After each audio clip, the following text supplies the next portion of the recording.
To restart this live, I do not have light to dye. I had to restart this live.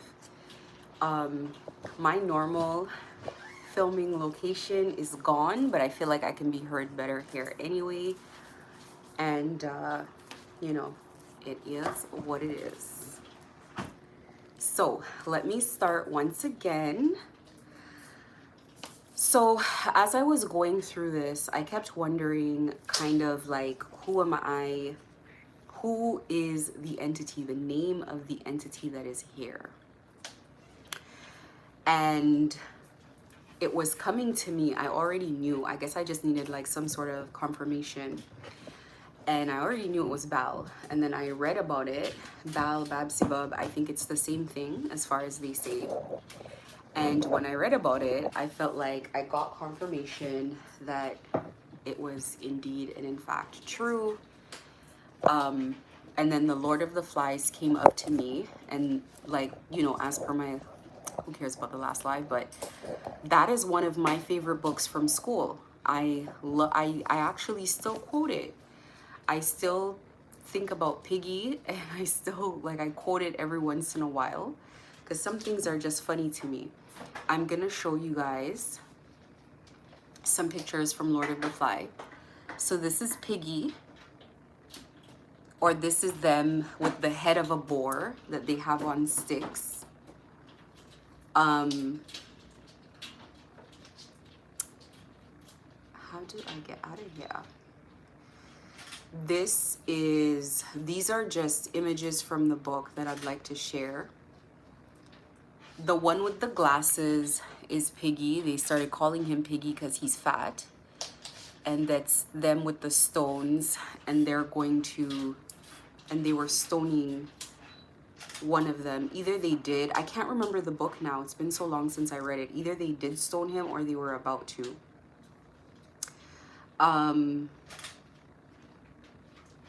So let me read about the plot of the book. So, the plot concerns a group of British boys who were stranded on an uninhabited island and their disastrous attempts to govern themselves.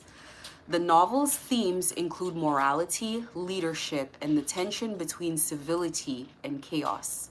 Lord of the Flies was generally well received and is a popular assigned book in schools. Lord of the Flies explores the dark side of humanity, the savagery that underlines even the most civilized human beings. William Golding intended this novel as a tragic parody of children's adventure tales illustrating humankind's intrinsic evil nature. And yesterday I was reading something, or I was listening to something by T.D. Jakes, and he said that God said from Genesis, which is the beginning, he said that the underlying inclination of man is always towards evil.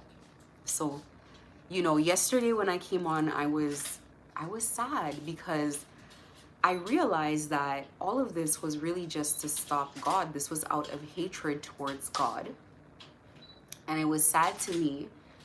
And as I was praying, I was like, why are people like this? What's going on? Like, I had a lack of words.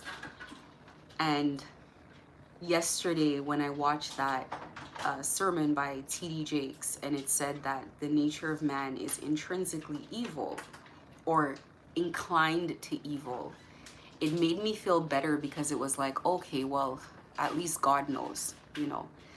The novel by William Golding is the story of a group of boys who find themselves on an island after their plane crashes. With no adult supervision, some members of the group soon turn to savagery. The story is an allegory or cautionary tale influenced by Golding's experiences during World War II. Many people, parents, school administrators, and other critics have decried the language and violence in the novel. Bullying is rampant throughout the book. Indeed, it is one of the main plot lines. Many people also think that the book promotes a pro-slavery ideology, which they note is the wrong message to teach children.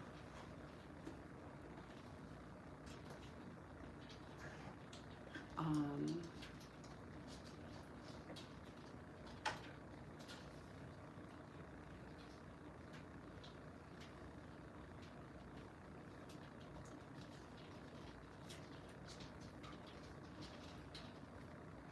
So this is one take on it. This is from Newsweek.com. It says, while the boys of Ada have been consigned to obscurity, Golding's book is still widely read. It's time we told a different kind of story.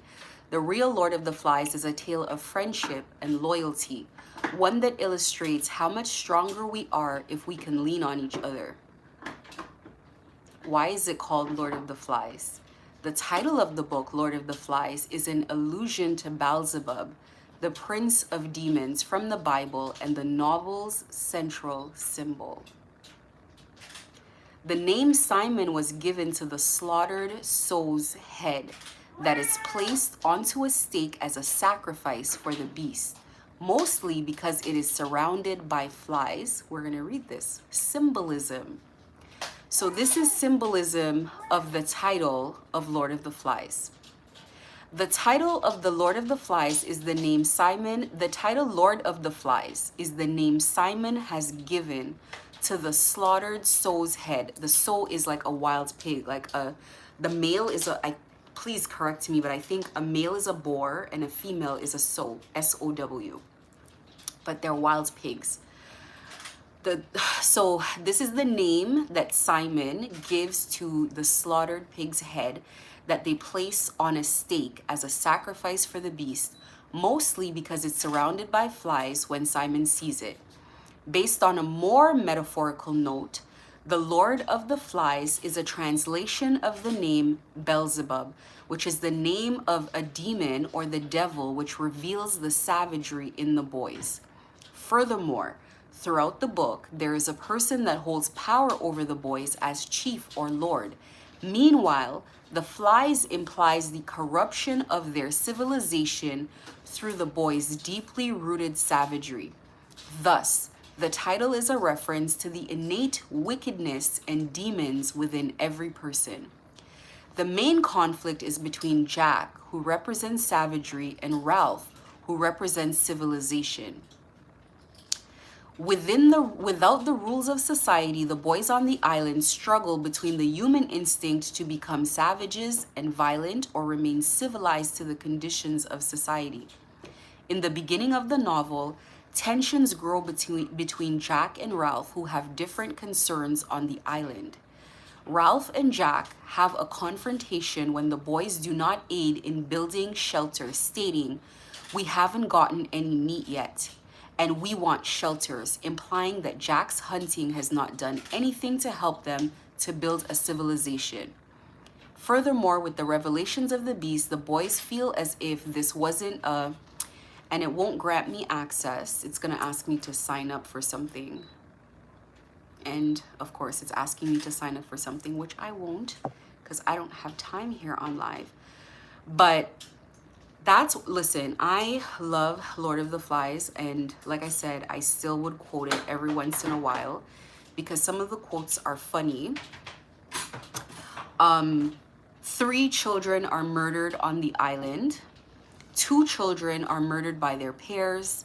1 child is beaten as punishment, that's Wilfred, and a 3rd murder is only averted by the arrival of an adult. Jack's poor leadership caused the death of Simon when he started to chant, "Kill the beast, slit her throat, bash her in," because of his desire for, and let's go see if we can read it without some access here. Okay, let's read this one. In the novel, Lord of the Flies, over a dozen boys stranded on an island with no adults to fend for themselves. One individual in Jack Merridew, a boy who is turned cruel and ruthless, is being charged with first-degree murder for the deaths of 2 boys, Piggy and Simon. First-degree murder is characterized as deaths that a person committed that a person committed was the individual either plans and commits the murder, uh, conscious of their actions. Jack is guilty of first-degree murder and should be charged with first-degree murder because of his direct involvement in Simon's death, his dictatorial leadership leading to the other boys' savage behavior, and his disregard for human life. Jack was directly involved in Simon's death and was completely aware that he and the boys were killing something that they were in the when they were in the circle. Jack had rallied the boys in a savage way at the feast, singing their chant and dancing, "Do our dance, come on, dance." This action causes the boys to go into a savage frenzy, screaming, yelling, and mass chaos, all because Jack told them to do their dance. Their dance turned into ritual killing where all the boys, including Jack, ruthlessly stabbed and beat Simon repeatedly to death. Jack had caused the mass chaos, and if he had never done that, Simon would still be alive and not a corpse at the bottom of the ocean. Jack and his tribe committed murder, and only Ralph recognized it for what it was. That was murder. I wasn't. Let me see if I can see this content. No, they don't want to show it to me. It's behind a Google Pay page. So anyways, Ralph recognized it as murder, and his direct involvement in Simon's death. His direct involvement in Simon's death and how he planned for Piggy's and premeditated Ralph's death. His savage rule and his bloodlust brought inhumane deaths, punishments, and behavior amongst the boys. His desire for leadership and his fantasies of the perfect tribe nearly destroyed everything on the island and burnt down half the island in the process. So this is clearly written, that one is written by a child. It says here, the boys have lost all control, and thinking he is the beast, they kill Simon. Even Ralph and Piggy are involved. So I'm going to stop here.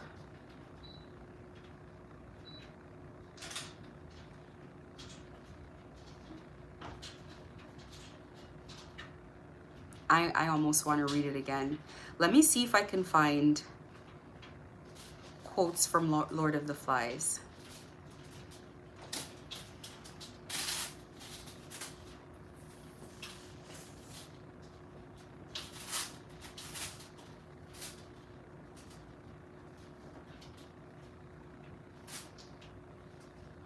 So one quote that just came up, it says, "The thing is, fear can't hurt you any more than a dream."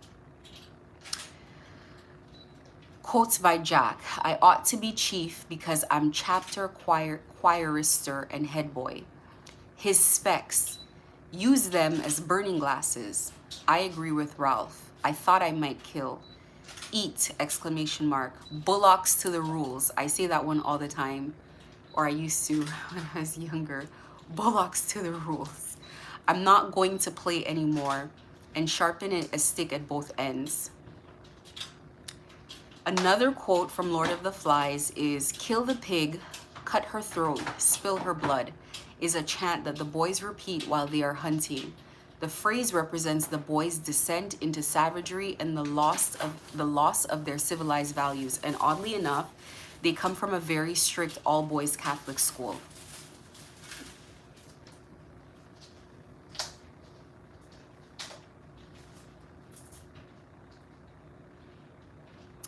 Piggy has some good quotes. Okay, so this is a final quote of the book.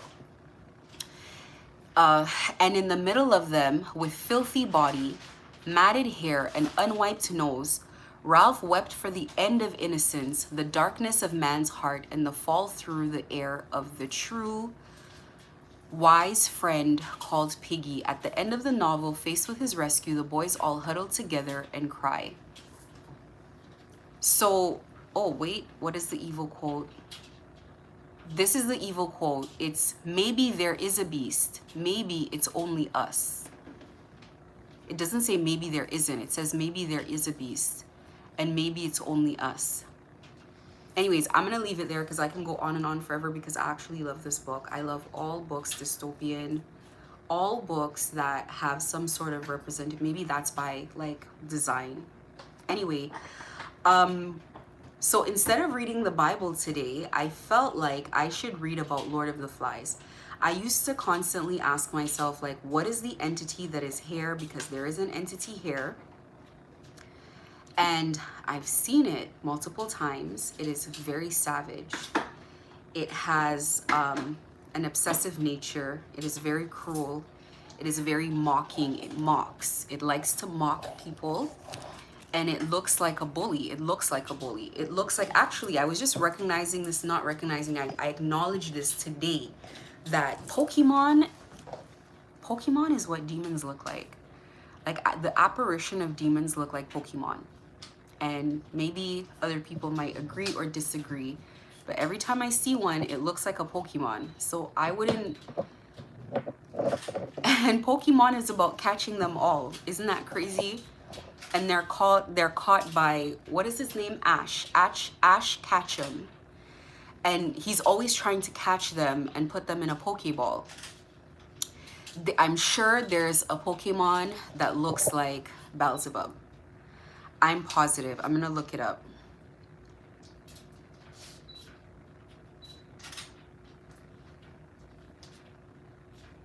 Am I saying it? I say Beelzebub. It's probably Beelzebub, but I think it's the two entities are the same. I think they are. Let me see if I can find something. I'm sure it shapeshifts. I'm sure it does not look the same every time, but it looks like a Pokemon. And Pokemon look like demons anyway.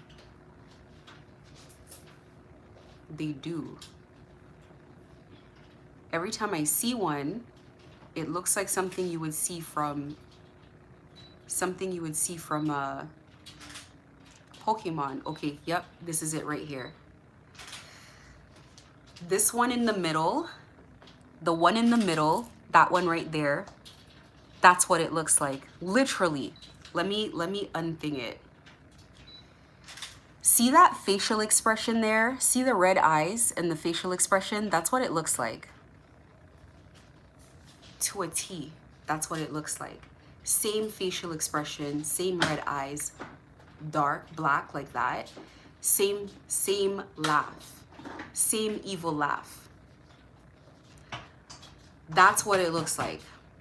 And it has this sort of bullying nature. It is a liar.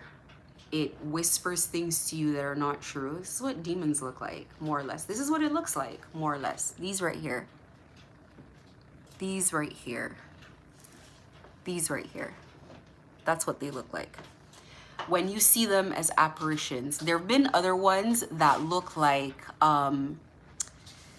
they look like there's one, it floats on the ground. It's very slow. It's slow moving. It glides. And it's kind of creepy because it doesn't turn. It doesn't turn around and leave a room. It just backs out of the room. It's kind of pale yellow. I talked about it before. But anyways, Pokemon look to me like demons. You cannot convince me otherwise. So back on the topic that I want to talk about. Lord of the Flies made perfect sense because when you worship this entity, that's what you start smelling like. That's what happens as it takes over your life. It turns anything to dung. It turns everything to feces. It destroys one's life completely. Anytime you work with it, it lies. It lies to you. So it will tell you things like, you're not good enough, you failed, this person's better than you, they're mocking you, they're a liar, they can never be that good, they're not that nice. It's a lying energy. It's an energy that doesn't want you at peace with anyone or anything. It constantly creates chaos where peace should have been. It wants to keep you where it wants to keep you. The point of it is to have control, and it manipulates its way through. Some of these entities, I feel like they come in groups. Give me a second. these these entities come in groups. So some of these things, they don't just come by themselves. It's almost like they work in little teams, because it's like one convinces of another thing, convinces of another thing, and they coordinate together. So first things first, loss of innocence. They come into a situation and they must find a way to hurt you so badly, to traumatize you, to wound you. They need to wound you so deeply that you're not just mad at yourself, you're not just mad at those that you're closest with who you believe should have protected you. You're not just mad at humanity and questioning the nature of humanity, but you have to be mad at God. Until you are upset with God and unforgiving of God, the entity hasn't done its work. It must also simultaneously block you from God, block you from prayer. And it does so in a number of ways. So it must get you to commit heinous acts towards God, insulting God, cursing God, refusing to trust God or open up your heart to God. It must take away your innocence in some way. Usually that is violating you in the most sacred way, a way that compromises your dignity. Again, it's one thing to hurt people. You can hurt people. But compromising dignity is a different sort of thing, because it strips you of innocence. One of the main ways that you can do that is through rape. Raping people who are vulnerable, who are innocent. So you'll see the rape of children often, children. It accepts the rape as a sacrifice to it. It accepts the re-victimization and the sodomization of little children who are inherently innocent. Children are the almost like mascot of innocence, the face of innocence. They are innocent and they are pure. So it likes pure sacrifice. The purer the individual, the kinder, the more innocent and the more good. This is what it wants to sacrifice. It loves sacrifices of love and sacrifices of virgins. What else does it do in order to get control? So what happens to a person when a person has been routinely victimized and sodomized is they become accustomed to that behavior, and they almost even start liking it, and they become extremely promiscuous. They start bastardizing sex, and sex becomes something to be enjoyed outside of the framework of love and purity and acceptance and innocence. When you have sex with someone, you become energetically attached to that person, and they should be attached to you. It is very painful for there to be sex without attachment. When you become accustomed to sex without attachment, and you're used, and it's vile, and it's abusive, it's not innocent, it creates an emotional disconnect inside of you. It's an ability to dull your feelings in order to survive, to kill your feelings, to kill your emotions, because it is too painful to think about it. It's too painful to come to terms with it. So you're sleeping with people and you already expect that they want nothing to do with you, that they're disgusted of you, because it's already told you all of these things. They don't like you because you're this. They don't like you because you're that. They don't like you because of that. And so you've accepted in your heart that this is the way. And so now almost you want to use them quickly before they use you.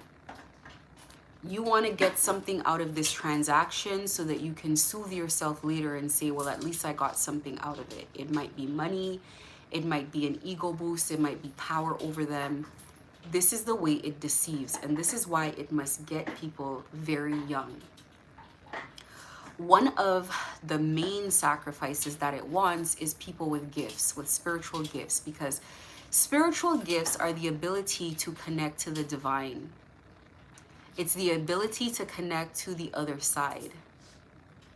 And usually people who have spiritual gifts, they come here and they don't have family. They're isolated. Even if they're born into a family, because God has to just get you here. So you get thrown into any womb. There are people in families, in bloodlines, their ancestors, everything has already been coordinated. So they come into a family structure that is safe with a mother, a father, caring grandparents, caring family, and there's some sort of whatever their path is, whatever their purpose is. It might be another ancestor in their bloodline. It is another ancestor in their bloodline that is coming back. Whatever seeds they've sown in their family tree allows them to come back peacefully. So we all look to people like that as the perfect standard of what a family is, and we all want that for ourselves. However, there are some of us that come back and we're born into any kind of family. These people are disorganized, they're irresponsible, they're neglectful, they didn't plan for us, you just came.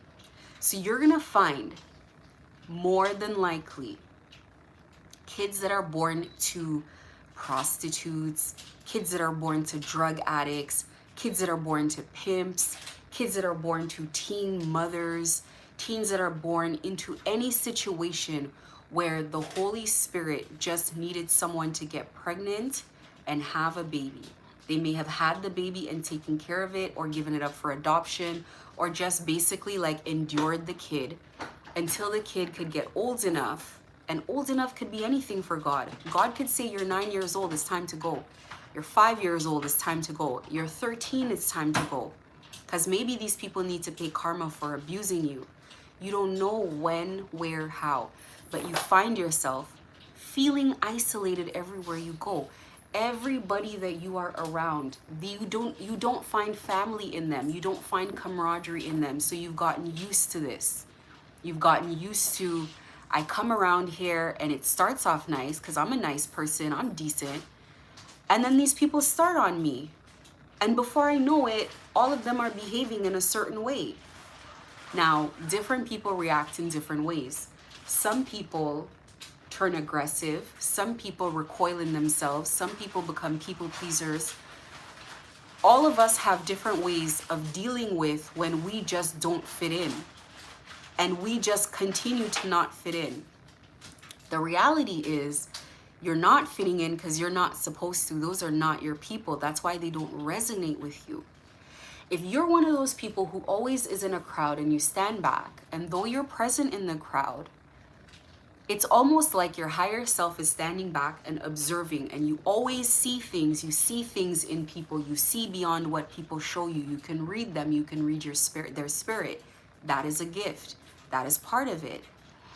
If you're one of those people who just cannot fit in, like, I'm not saying you don't know how to pretend to fit in. You can pretend to fit in just fine.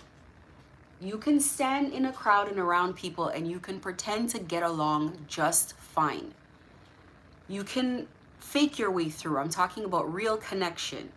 You have an issue with real connection because you're not connecting.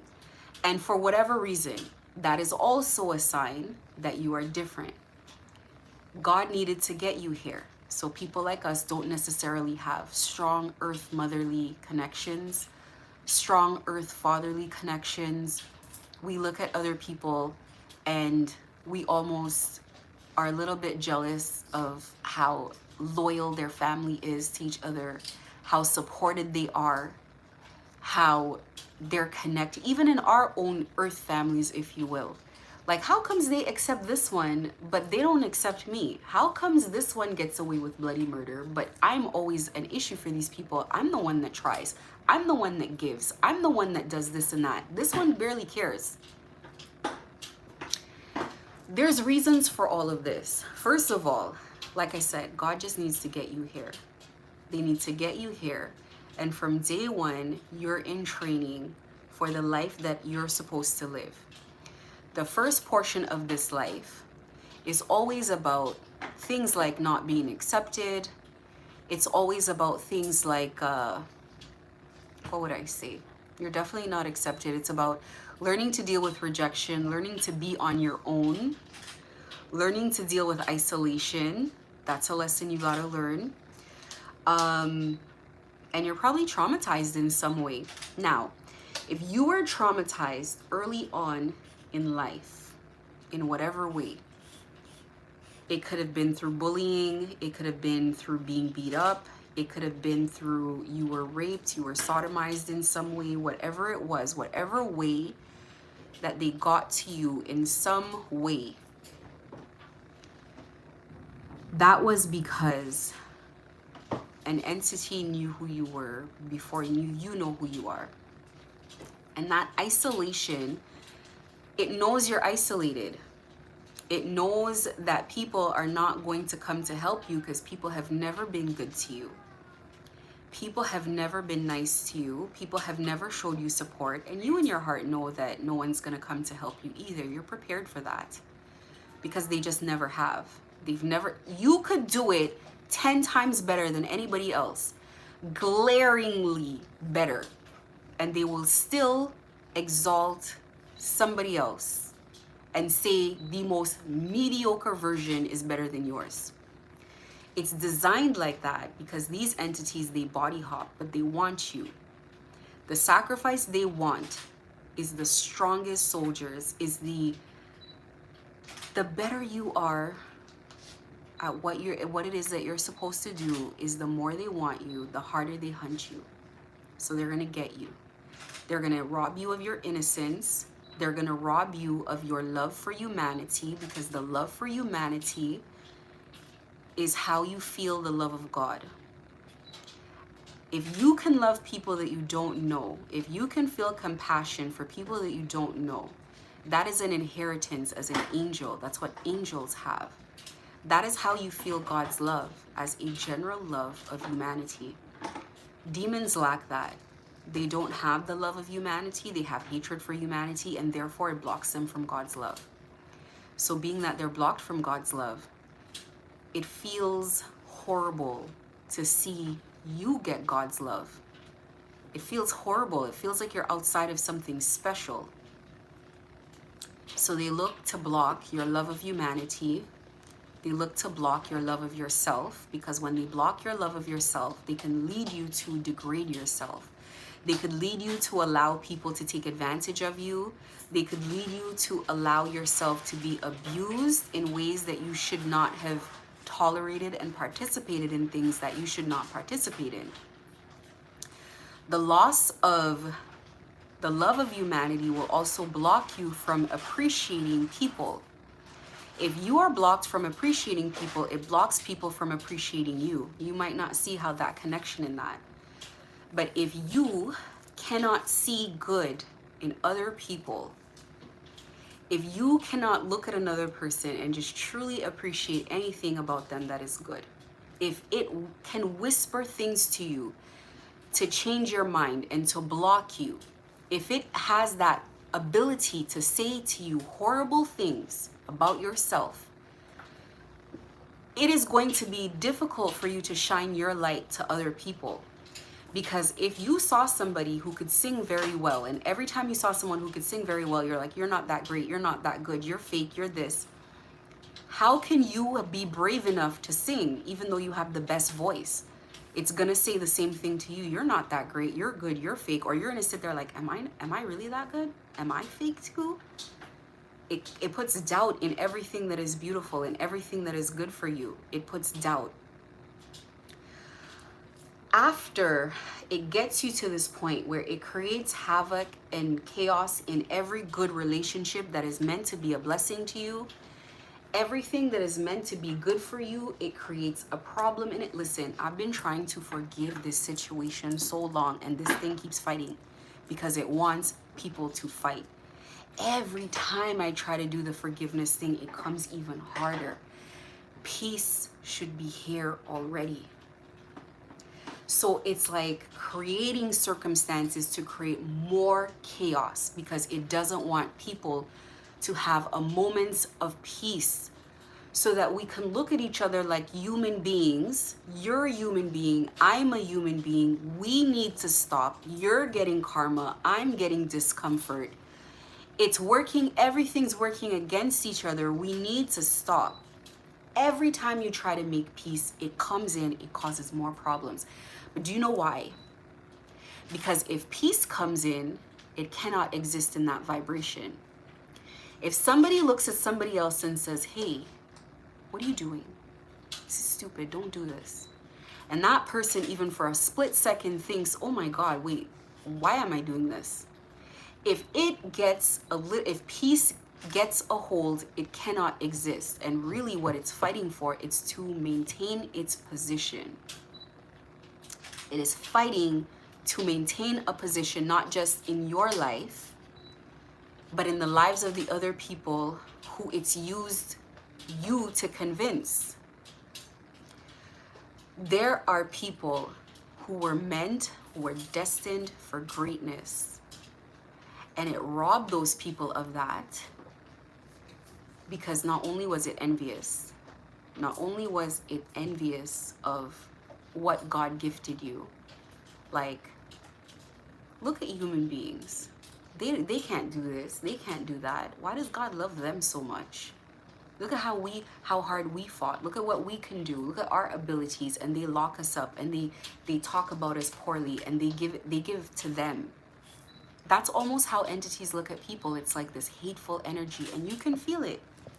If you look at emotions as entities, then you will see how they feel.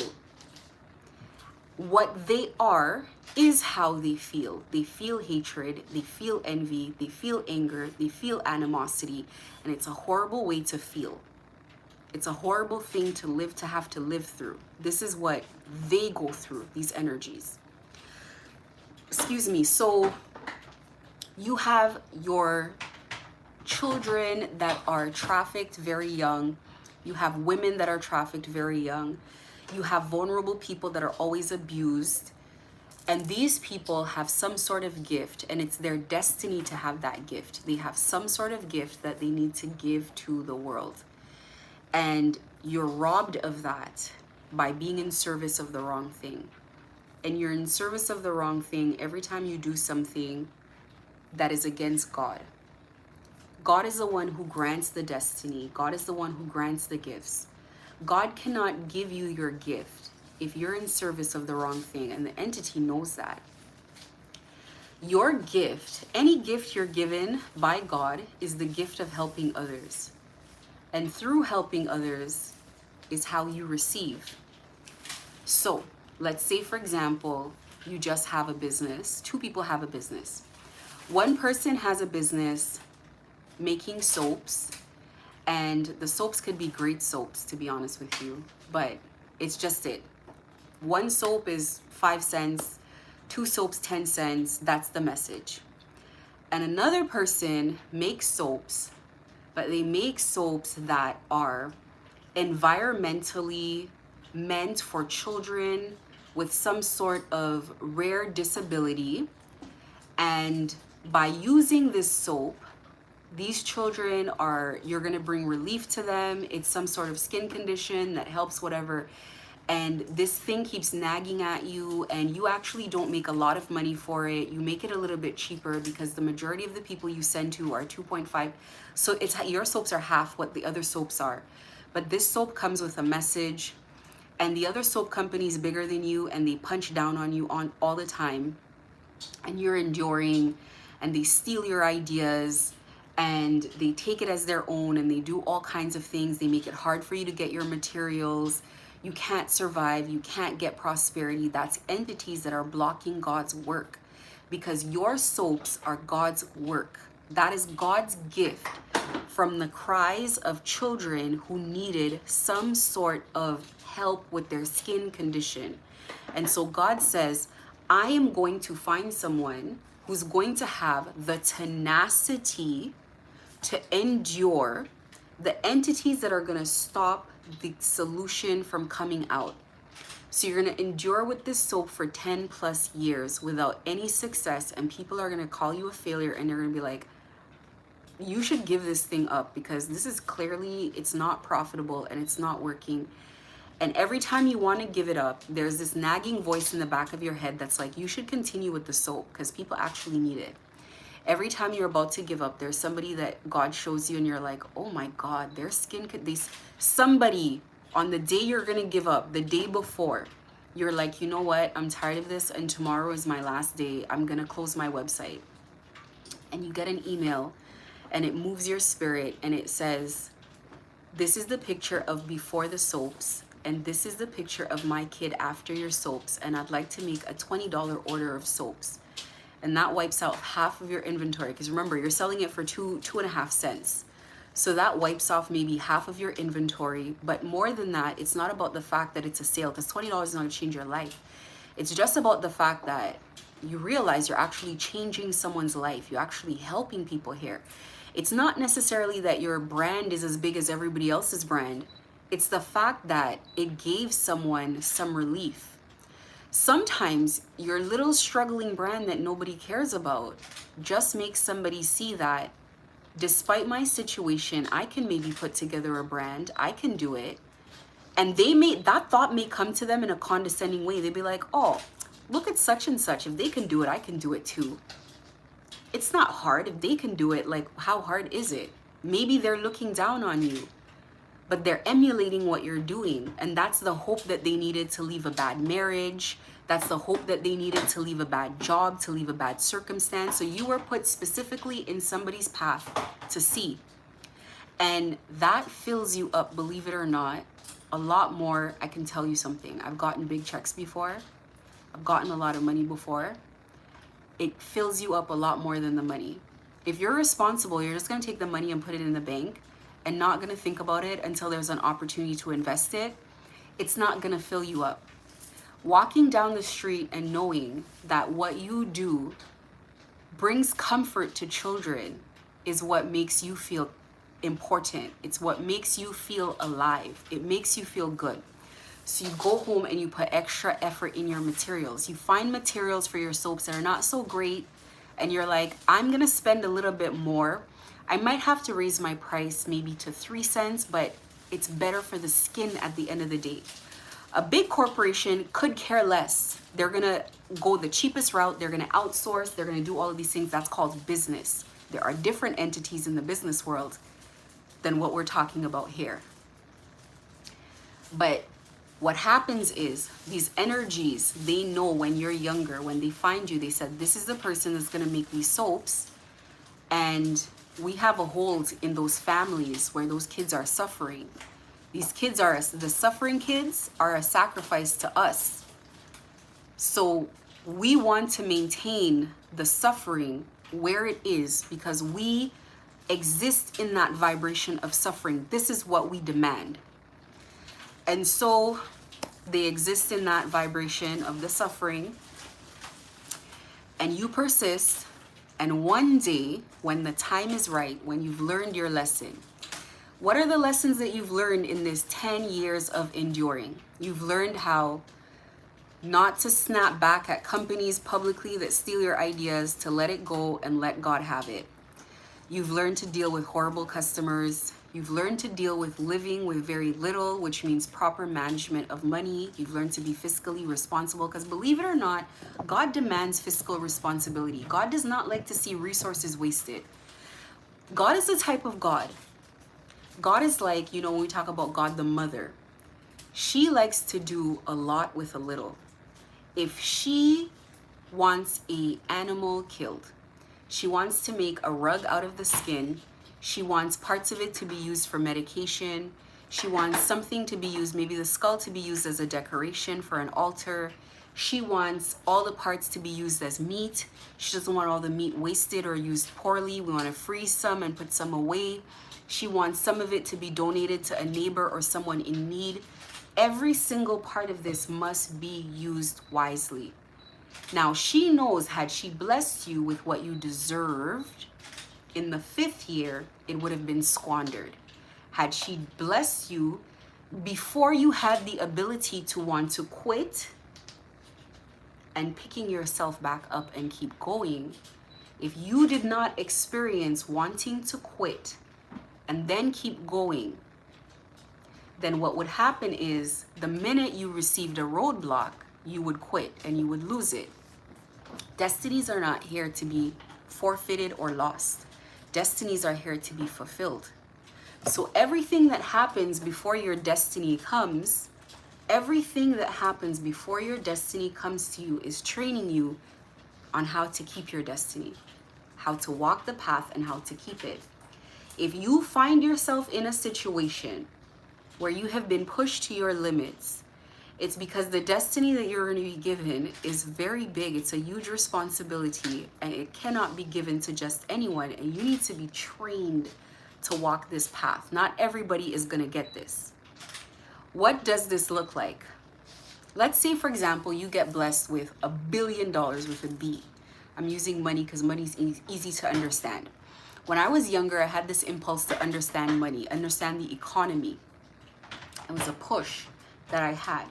And one thing I can tell you is people look at money like it's great to have, and money itself, in this system that we're in, comes with problems innately. I mean nobody knows you have money. I mean, it's not about being stolen. First of all, if you come into $1 billion right now, your tax rate is effectively going to be somewhere around 49.7, 49 to, let's call it 50%.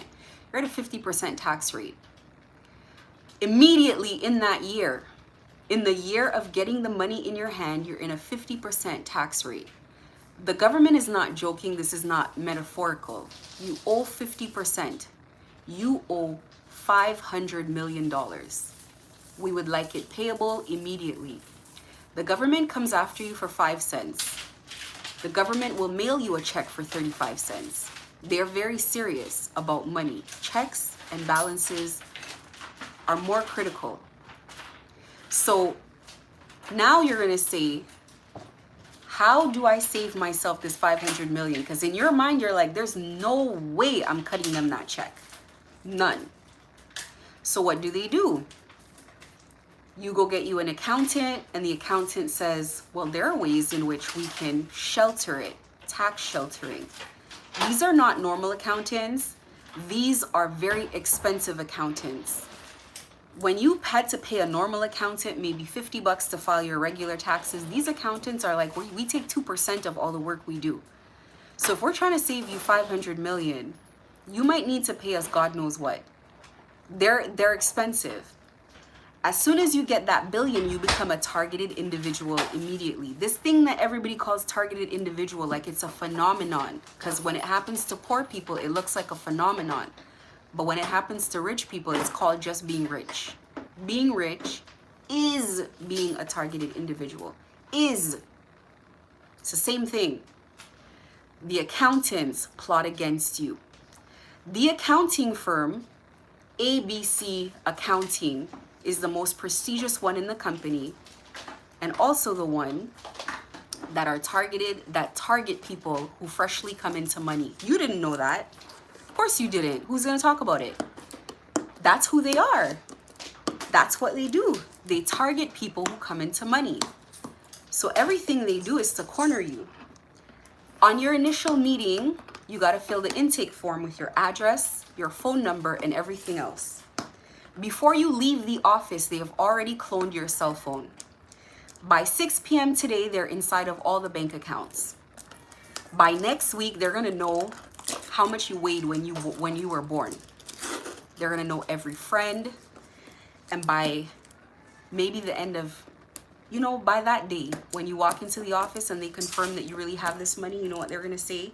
We need to know when this person takes a crap. We need to know when they wake up in the morning. We need to know what they're eating. We need to know if they're breathing properly. Does it sound crazy to you, or does it sound logical to you? It sounds logical. So you'll hear Rihanna.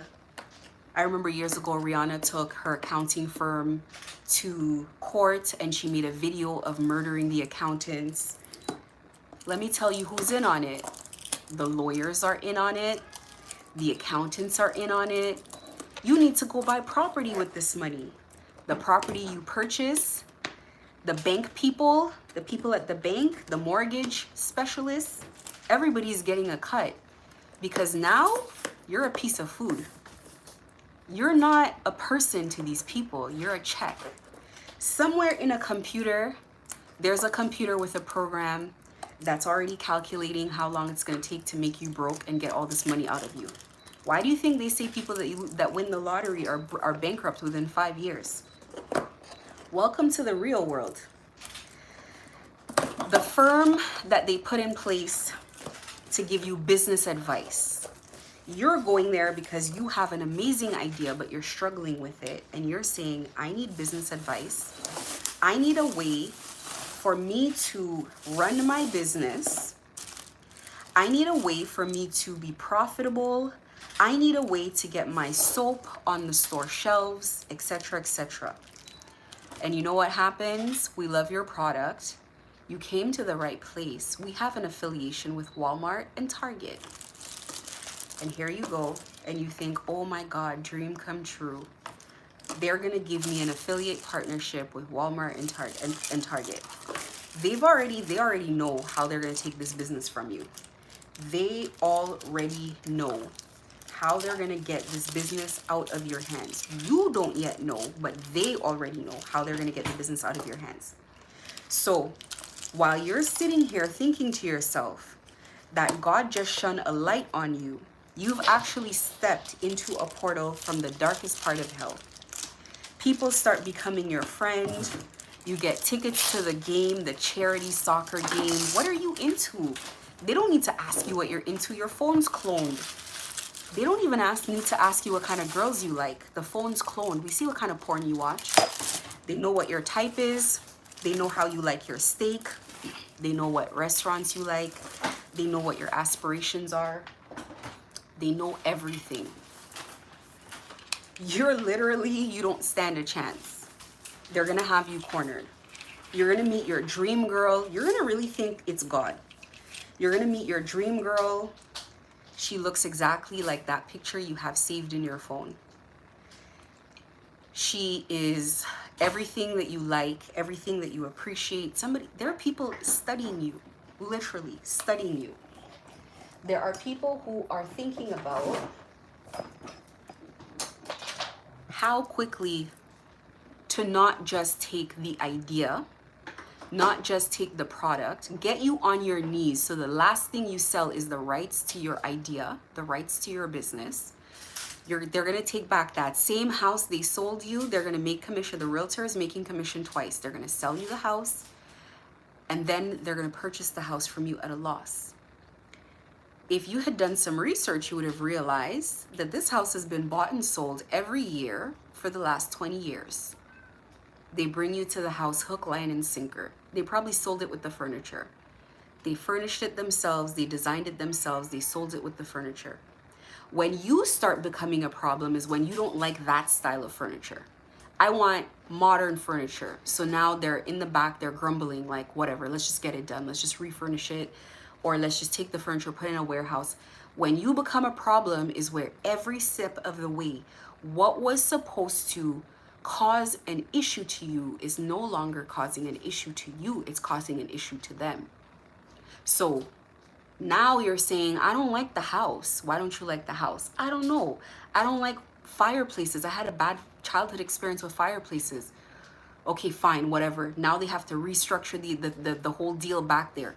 Okay, we got to find a house, but no fireplaces. Hurry up, let's wrap it up. It's been 6 months. This idiot won't buy a house. They have to push you in and walk you down a certain path because there is a procedure here to get you down this path. There's a way by which, a system by which they get you where they need. You need to materialize the money, make the money, hurry up, get the idea going. We will invest in you. Actually, we will attach energetic cords to you in every way we can.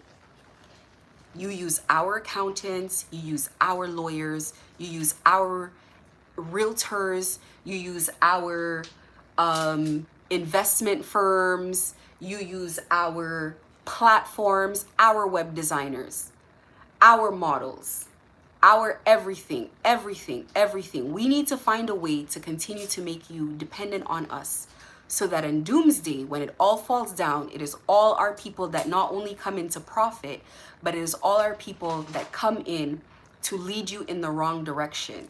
They're going to look at you and they're going to say, Bill, honestly, why are you holding on to this house? Just sell it. There's no point in holding on to this. Just get rid of it. And then you go, they have the phone cloned, so you're not actually even talking to Bill, the Bill you think. You're talking to somebody else. You dialed the number, but they patched it to somebody else that picked it up. Some a-hole who's going to be extremely rude and give you horrible advice. Had you not gone through your 10 years in the trenches, you would not understand a lot of things. I'll give you an example. And this is later on in the story, but 3 pages of notes here that I have to talk about, but I'm not going to do all today. I'm not going to have time. It's like, if you're in a business and you get 95% of your income from subscriptions, people that come in monthly, they sign up, they come in monthly, you see their preferences, you have statistical data on them, what they like, what they don't like, how much they're going to spend, etc. And then you make 5% off of just signups. Where would you invest your time?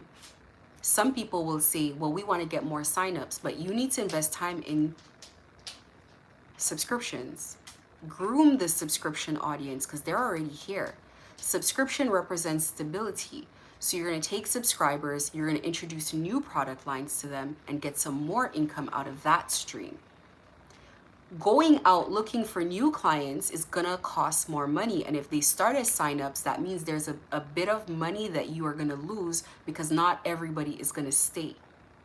This more is more mentality promotes instability. But 10 years of suffering, of the period of suffering, grooms your mind to know that you must go over stability. You must do what works. You must do what makes sense. You must listen to logic. It's not about the fact that all your other competitors and everybody has some glossy new sign-up platforms and whatever, and they're aggressively taking over the market. It's not about that.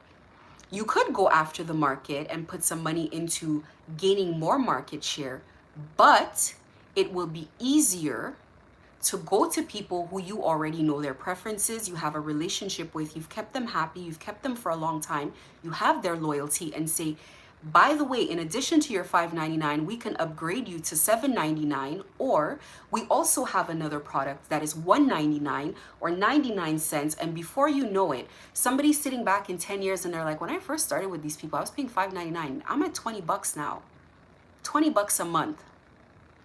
And all it costed you was an email, a monthly email. 10 years of suffering for something makes you think like that. Somebody else will say, this is a small company and they don't market aggressively, but they're worth more in money. As the industry is concerned, we can measure you by how many clients you have, or we can measure you by how much money you have in this industry. So we can say the candle industry represents $1 billion. But 500 million is represented by your company only. Your company represents half of the candle industry.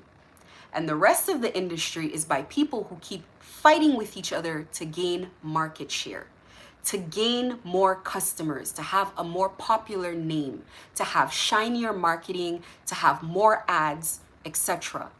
But your 500 million continues to grow because you operate from a place of integrity and compassion to customers. To go to somebody that already has loyalty to you, you cannot just sell them any garbage because you want to keep them.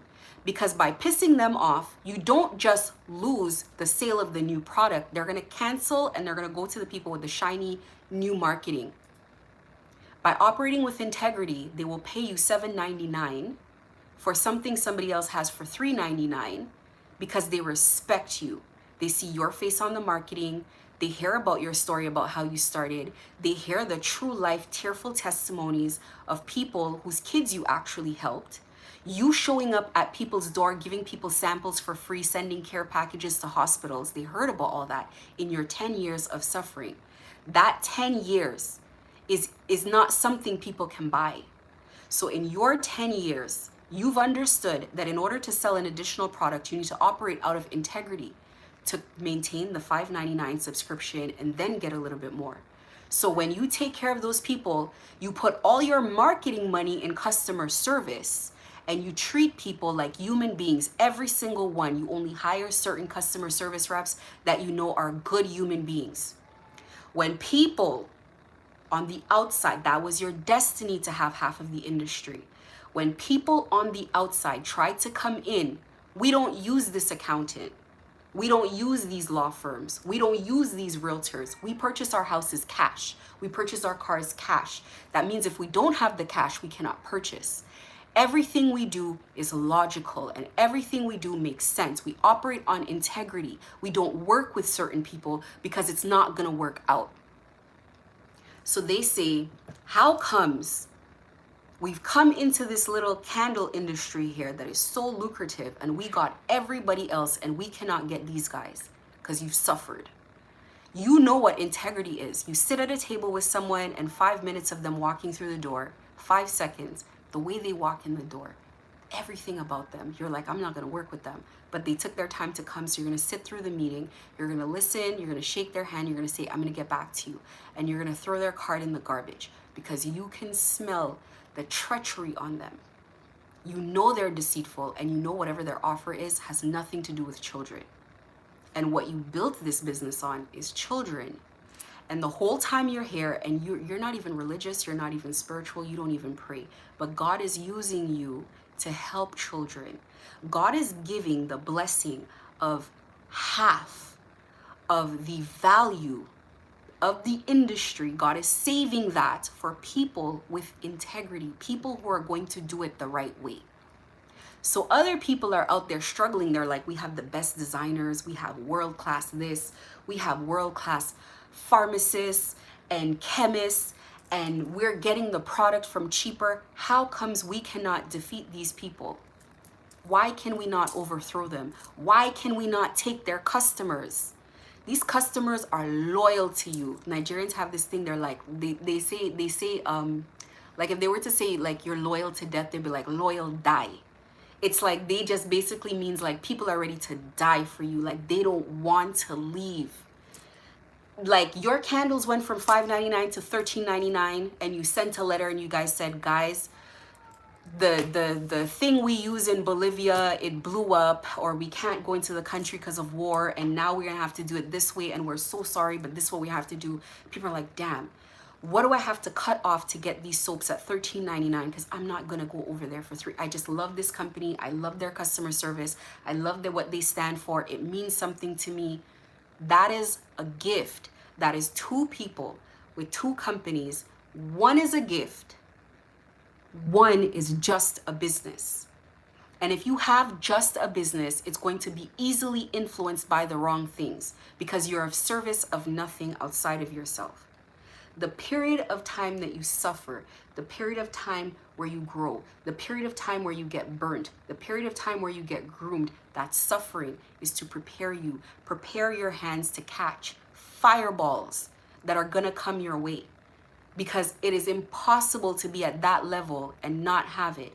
There's this show called Dynasty, and it's about people in Texas, rich, ultra wealthy people in Texas, and the problems that they have are ridiculous. And when I never used to watch it in real time, I'm way too young, but I love the show.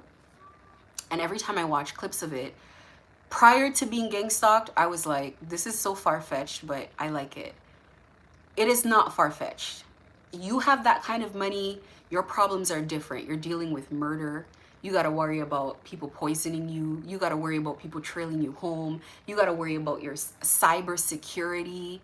You got to worry about the friends your kids have. There is a constant worry every night you lay your head down. You're always searching, where is an access point, that these people might enter. It's the same way when you're spiritually inclined. Every day you're worrying about where is an access point that these people are going to try to enter. Being spiritually inclined is worrying about what's a trap, because there's a trap somewhere. Something is a trap. I know there's a trap.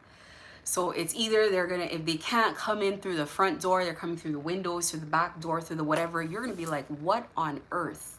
It's a pesky problem. When children come here with spiritual gifts and spiritual blessings on their life, God has to be all over you. The key, you're going to face trauma. I'm not going to tell you you're going to face more trauma than normal people because of the blessing that is on your life. You just see yourself. Last night, TD Jakes, I should have tagged it, I didn't. There's this sermon that he had, and it was called, I Didn't Know Who I Was. I didn't know who I was. You didn't know when you were struggling with that candle business that you are actually a billionaire in the making. You didn't know that. But so that's why you behaved a certain way. You let yourself be friends with certain people. You let yourself participate in certain things because you didn't know. Now that you're here, as soon as you break through that industry, the way that you navigate those problems, and everybody calls you lucky, they call you smart, they call you all of these things, but they don't know that all of this came from intense suffering. You had to fight for your life. And when God gets you out of a fight, you don't look like you've been in a fight. So nobody ever suspects the kind of horrible life you've lived to get here. They don't expect, or they don't suspect that you've gone through hell and back in order to stand here and be who you are. So they think the reason why you buy the house cash is because you're so smart. You bought it cash because you've had people take your house before. They're gonna think that the reason why you don't take chances and you watch your marketing dollars is because who knows what they're gonna think. They're gonna think you're stupid for that part, because they're gonna be like, everybody does it. Why don't you do it? You don't do it because you already know that there are people in marketing companies, even government marketing companies, that are in little groups that are destiny thieves, that are destiny harvesters, that are people that steal from people who are supposed to have it. And where does the advice, the tricks, and everything come from in order to take things from divine beings? From the Lord of the Flies. He comes to steal, to kill, and to destroy. The whole concept of gang stalking, the whole process of it, that comes from demonic possession. It comes from those entities, and they work in unison. It's not just one. You think it's just one. They work together. The sex demon is of use to the main demon. All of them come not at the same time. That would be too obvious. They come slowly. First, the trauma, then the resistance to healing. Every time you try to heal, every time you want to heal something, it's blocked. It keeps blocking you from healing. Then, when it's done blocking you from healing and it keeps you in that stagnated place of not being healed for so long, of seeing yourself that way, comes the addictions. It comes things like, it could come in any way. It could be drug addiction, it could be food addiction, it could be sex addiction, it could be whatever it is. This is how these things slowly come into your life. They creep into your life and they take a hold. And from that place, then bigger and bigger entities can move in. Bigger and bigger entities can come in, and then you find yourself in a place where what was supposed to be yours, is no longer yours. What was supposed to be for you is no longer for you. They steal things from you. Now, I say all of that to say it does not look like I'm going to get to what I had to say. So I'm going to save all of this. Probably, I'm going to actually maybe mention a couple of these things, and some of these I might have to repeat. I'll just do this one another day, this message that I have here. I say all of this to say, when I talk about destinies, is that, you know, sometimes people find themselves in the wrong place at what might feel like the wrong time. People might find themselves in situations where they look back and they're like, what have I done with my life? How did I find myself here? How did I get here? And you might start analyzing, if you're honest with yourself, you might start analyzing your behaviors. You might start analyzing the decisions that you've made, the friends that you made, the alliances that you made, and start regretting all of it. It really started with unhealed trauma. The unhealed trauma, where the trauma happened and you didn't heal and you didn't grow up and you didn't evolve. Growing up really just means evolution, spiritual evolution. But you didn't allow yourself to evolve. You blocked yourself from God. You blocked yourself from what God had for you. I just want to say, I don't always think that your destiny is stolen where you can't have it. I think perhaps a destiny can be delayed, but I don't think God lets the destiny be delayed to the point of never being able to get it. I think that, specifically speaking to the practitioners and the witches and the tarot readers and the people who have spiritual gifts that have used it in the wrong way. I had this one video where I said, take down the altars, because these altars are destroying your life. And whether you want to take it down immediately or not, you will get to the point where you're going to take it down. You will. You will get to the point where you're going to realize to yourself, you're going to have a come to Jesus moment, is what they call it, where you realize that you've been in service of the wrong thing the entire time. Because your destiny is a path that has to be walked. And one way or the other, you're going to walk your path. That's the thing about it. One way or the other, we all walk our path. You're going to be cornered.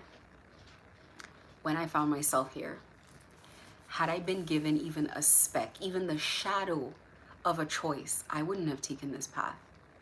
I would have found a way to run my store in some other way.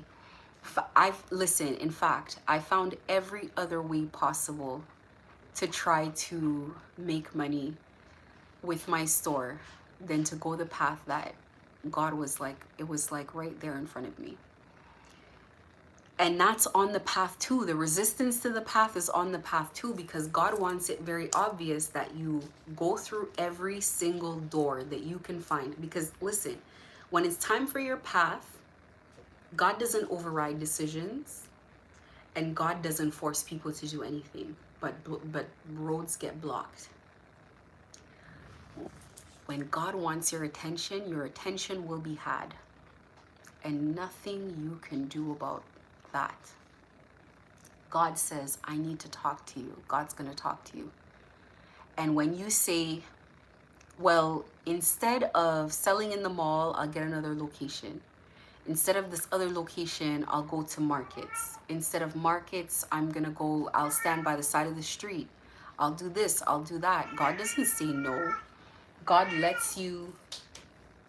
doesn't say no. God lets you.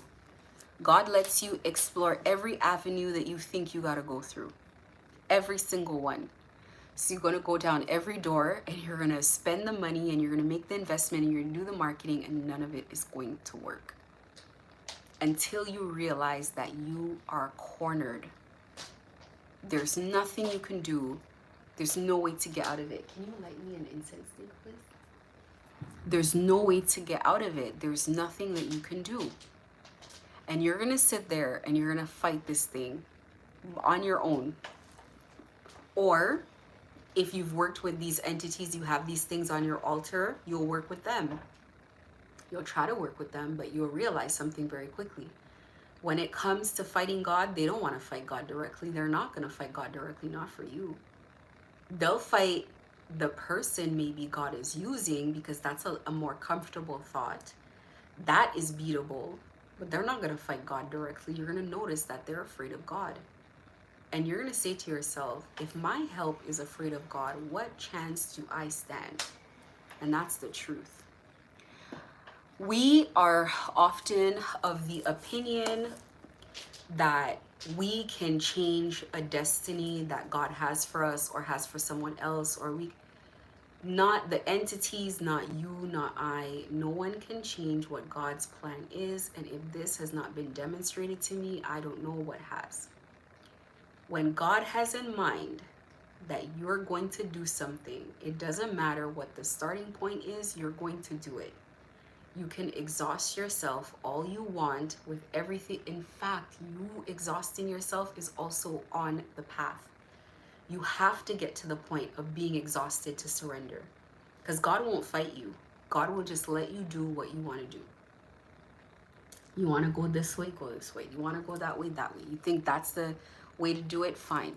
They just block, they shut all doors on you. They close all the doors. They block everything.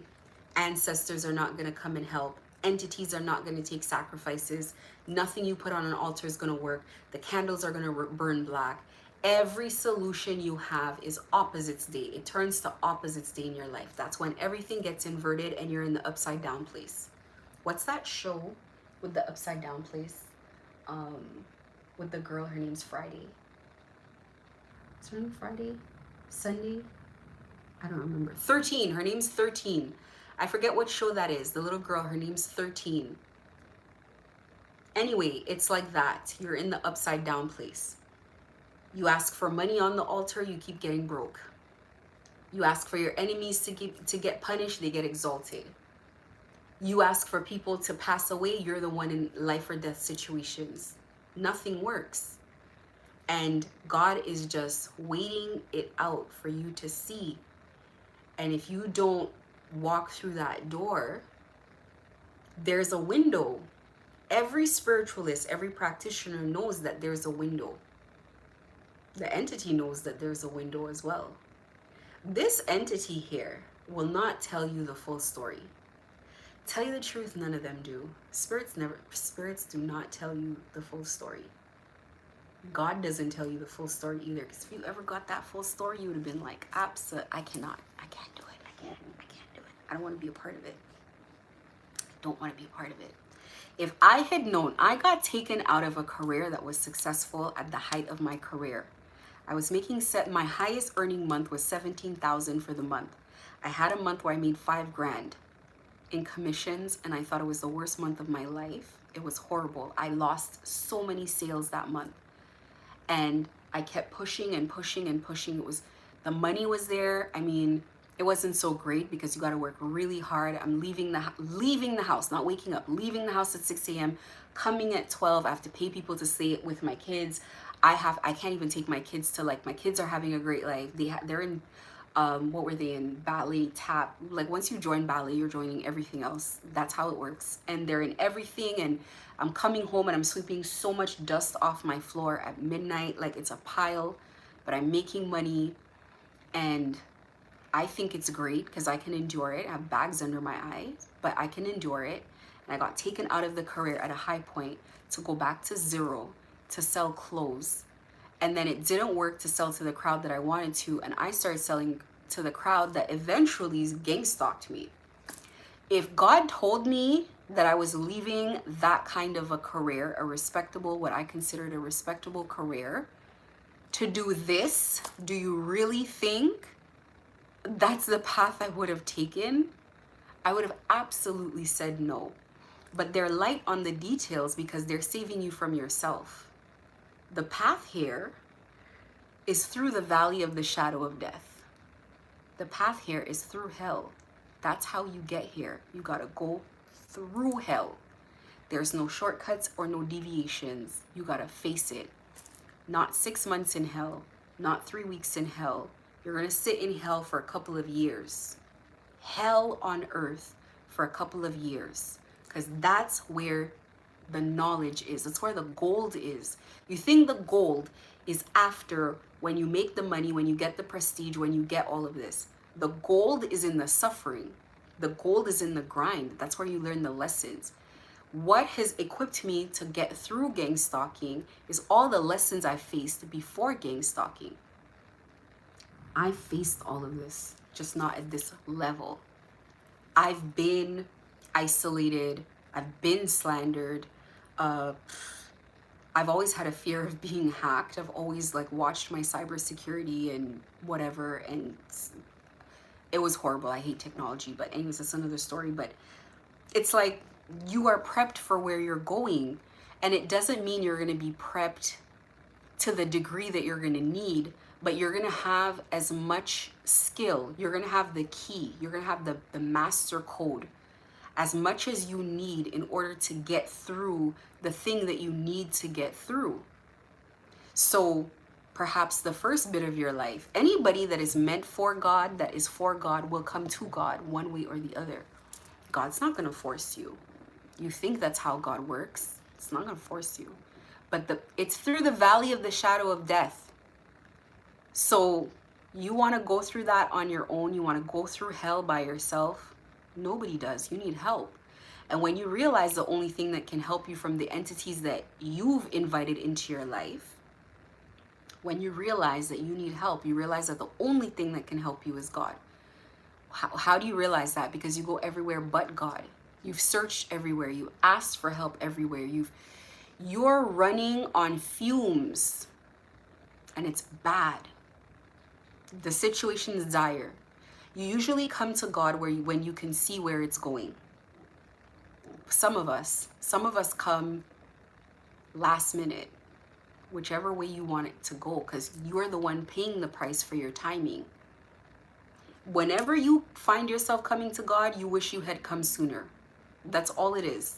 You always wish you had come sooner and avoided yourself this nonsense. But that is part of the plan. It's on plan. It's at the right time. The time that you come to God is the right time. As much as you might think, I should have done this earlier, well, you would have missed a lot of lessons. If you're a dark practitioner, if you're a tarot reader, if you're a whatever, there are skills you have to develop to be a dark practitioner. To be a good spiritualist in the light or the dark, you need to face backfires. You need to face yourself. You need to be strong. You need to go back in. You need to face when it's scary. Real life circumstances, real life consequences for your problems. I've heard practitioners talk all the time, and they'll advise clients like, you don't want to do it that way. Do it this way. This way may be faster, but this way is vulnerable. This way it's not guaranteed. Why? Because when that energy came back, it came back like a torpedo. It is not possible to do spiritual work without suffering. This spiritual realm right here makes you respect spirits, and you should. Because one thing spirits have is strength. So you want to work with the light, you need integrity. Because they need to know that when you give your word, it's your real word. They're not worried about what you did last lifetime. Like, you may have a track record, so we know what you're capable of. But this lifetime, we need to see a track record again. They don't care about what you say. They care about what you do. They care about what you put into practice. They know your potential, but they want to see what you put in practice. Now, spirits look at you in the light. Spirits of the light look at you in the dark, and they say, that's impressive. That was nice work. Even though the work was horrible. Even though the work was evil. It was demonic work, but it was clean. It was nice. You got your backfire. You survived it. Very nice. And they say to themselves, imagine what I could do with someone like that. And from day one, the person that has been on me or directing the work on me, I've always thought to myself, imagine if we had someone like that. Like, God is where you want to give this kind of talent to. God is where you want to give this kind of effort to. This is where you want to, because it's appreciated, because things here happen out of love. I've said from the very beginning, and I don't know why I deleted that video. You know why I deleted that video? Because I gave that video so early on. It was so spiritual and was so early on. And I hadn't yet become accustomed to giving spiritual messages, and I was worried about what people would think. I described being on this side like being in the strongest army on earth. What is the strongest army on earth right now? Maybe the US Army. Being in this army, the US Army goes back for dead people, dead bodies. It's important for them to bury their dead. They want the body.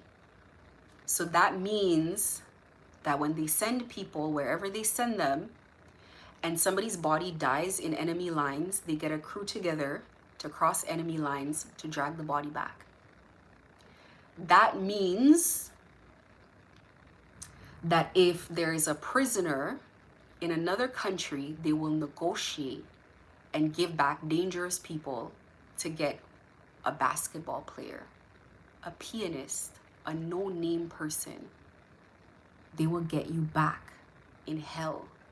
They will go in the jungle with guerrilla warfare, heavy artillery, to go get a seamstress who put herself in there because she married some loser off of the internet and it's her fault. Really, it doesn't matter. She's an American citizen. So that kind of army doesn't calculate how much does it cost to send a group of people to go get a dead body. And what does a dead body mean to us? They work off of the ethics. They work off of loyalty. They work off of a code that says nobody is left behind. In fact, they say it, no man left behind. So when you know, you have confidence when you join the US Army, your food is covered, things are gonna be clean, they're gonna be taken care of. You're gonna have periods of discomfort, you're gonna have periods of fighting. They're gonna get you guns, they're gonna get you ammunition, they're gonna get you a tent, they're gonna get you heat.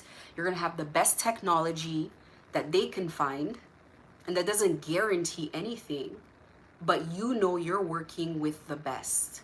There is nothing here stronger. Other countries with maybe a comparable population have to team up to come against you guys. You guys are tactical and you take everything seriously. The training here is not just about coordinated marching. Like some armies, Asian armies, when you see them march, you're like, wow, that's coordinated. That took practice, right? They put more money into technology. The US will put more money into even getting people, even espionage, even getting spies, getting into people's business, knowing everything that's going on. They never do not know. There's always intelligence everywhere. They have eyeballs in everything. There's no darkness to them. They're committed. They have people there that put their life on their line for the job. So technically it's not a job, it's not even a career, it's a life of service. That is what it's like working in the light. People who work in the light don't work for money. They don't work for reward. They don't work for the destiny that was promised. In fact, you don't even think about it. It's kind of like, look, if it comes, it comes. It's not even real to you. That's not what it's about. There are people here who work on command with nothing promised or nothing, just saying, this is what I need you to do, because there's somebody else who needs it. When a prayer goes up, an angel on the ground finds themselves wherever they need to find themselves to get somebody out of dangerous situations at the risk of to themselves, personal sacrifice. So when they say many are called but few are chosen, you may be put in situations to test if you can get in here or not. If you have what it takes to be here, doesn't mean you're going to be chosen, because it's based on the merit of your actions, because nobody's ever going to force you. Nobody's ever, in fact, they stand back and they let you act and they see how you act, because it's always based off of your actions. When you pray, if you could see angels, as soon as you're done the prayer, 3 or 4 of them fly up immediately, no questions asked, no negotiation. You come in and you have a prayer and you're like, I need this.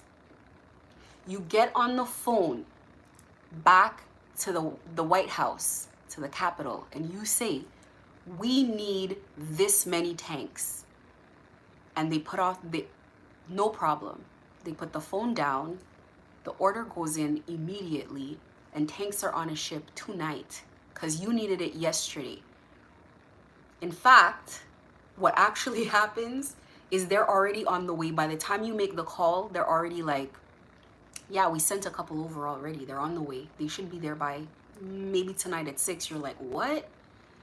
That's why when you work with God, by the time God tells you, go to the bakery over there, you already meet a realtor in the bakery that gives you his card that says, I specialize in that actually. That's weird that I found you here.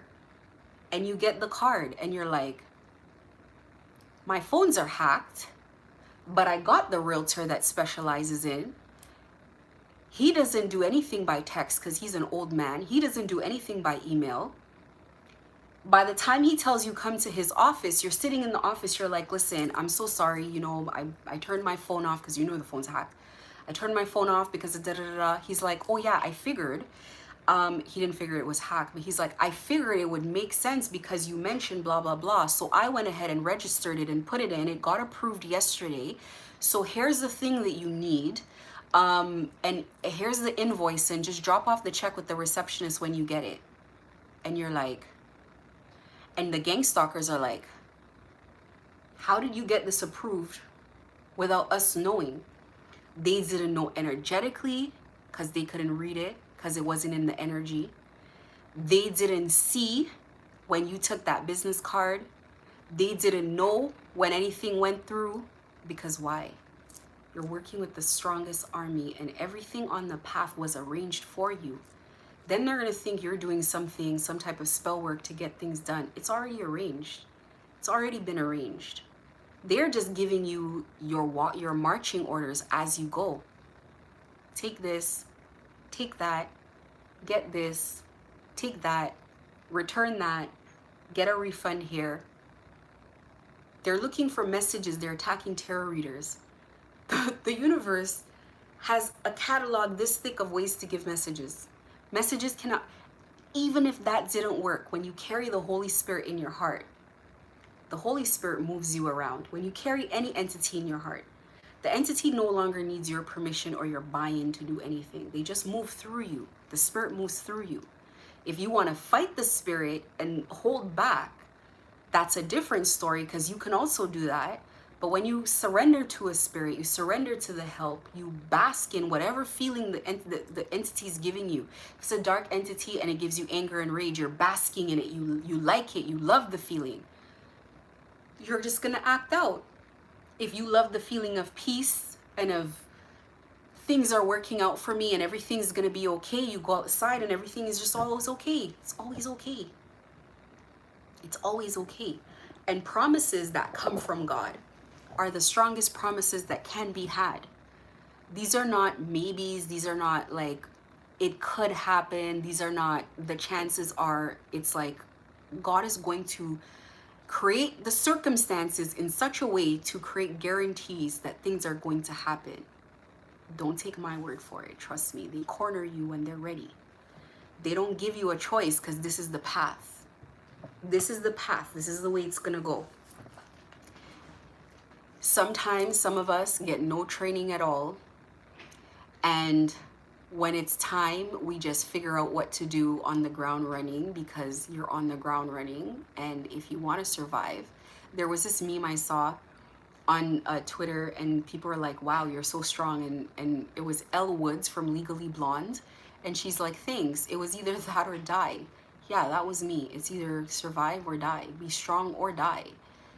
Not physically, but be taken over. I have no choice. I have to be strong. It's the same thing. You might be trained in the dark arts, let's say. You might be trained by doing baneful magic. Maybe that's where the training came. But that's not bad.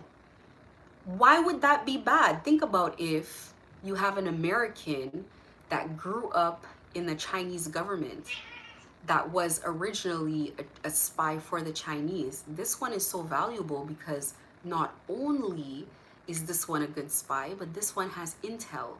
This one understands how it works. This one understands how they do things over there. This one understands how to get in and out. Getting out might be problematic, but we're gonna get you out. But you understand how people get in. You understand how they operate in there. You understand what their motivations are. That makes you valuable. I see practitioners on the internet all the time and I'm like, this guy is strong. I'm not saying this guy knows how to do the best work. I'm not saying, because I don't know if he knows how to do the best work. I'm not saying this guy's mature, and I'm definitely not saying this guy's a good person, but I'm saying this guy's strong. He has strength. That's what is valued here. tenacity. Tenacity. Tenacity is not being tired. Tenacity is not failing. Tenacity is picking yourself up after every failure. A repeated behavior, not just failing once and getting up once. A repeated behavior of getting up after failure. Every time you fail, you get back up. It is very pesky, people who just keep getting up, because you now get into the habit of knowing after you set a trap for them, you're like, look at this now, look at this, watch this. They're gonna come out of it. They're gonna find a way, they're gonna make a way, they're gonna get away. They just do not accept what they do not accept. That's tenacity. People you may think are stubborn are people who can, for an internal motivation, push themselves to do something. You motivate people by money, it's not the type of people that you really want. That's why people who are motivated by money, they don't really make it here.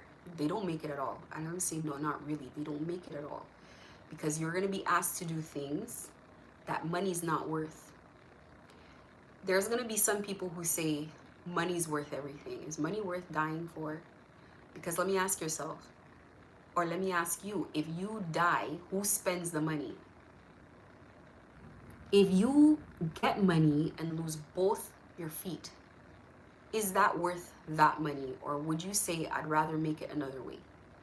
If you make money, losing an eye, some people might say it's worth it to lose the eye. Men will say that, because men will say it's worth losing an eye because they'll say, well, if I get money, women are gonna want me either way.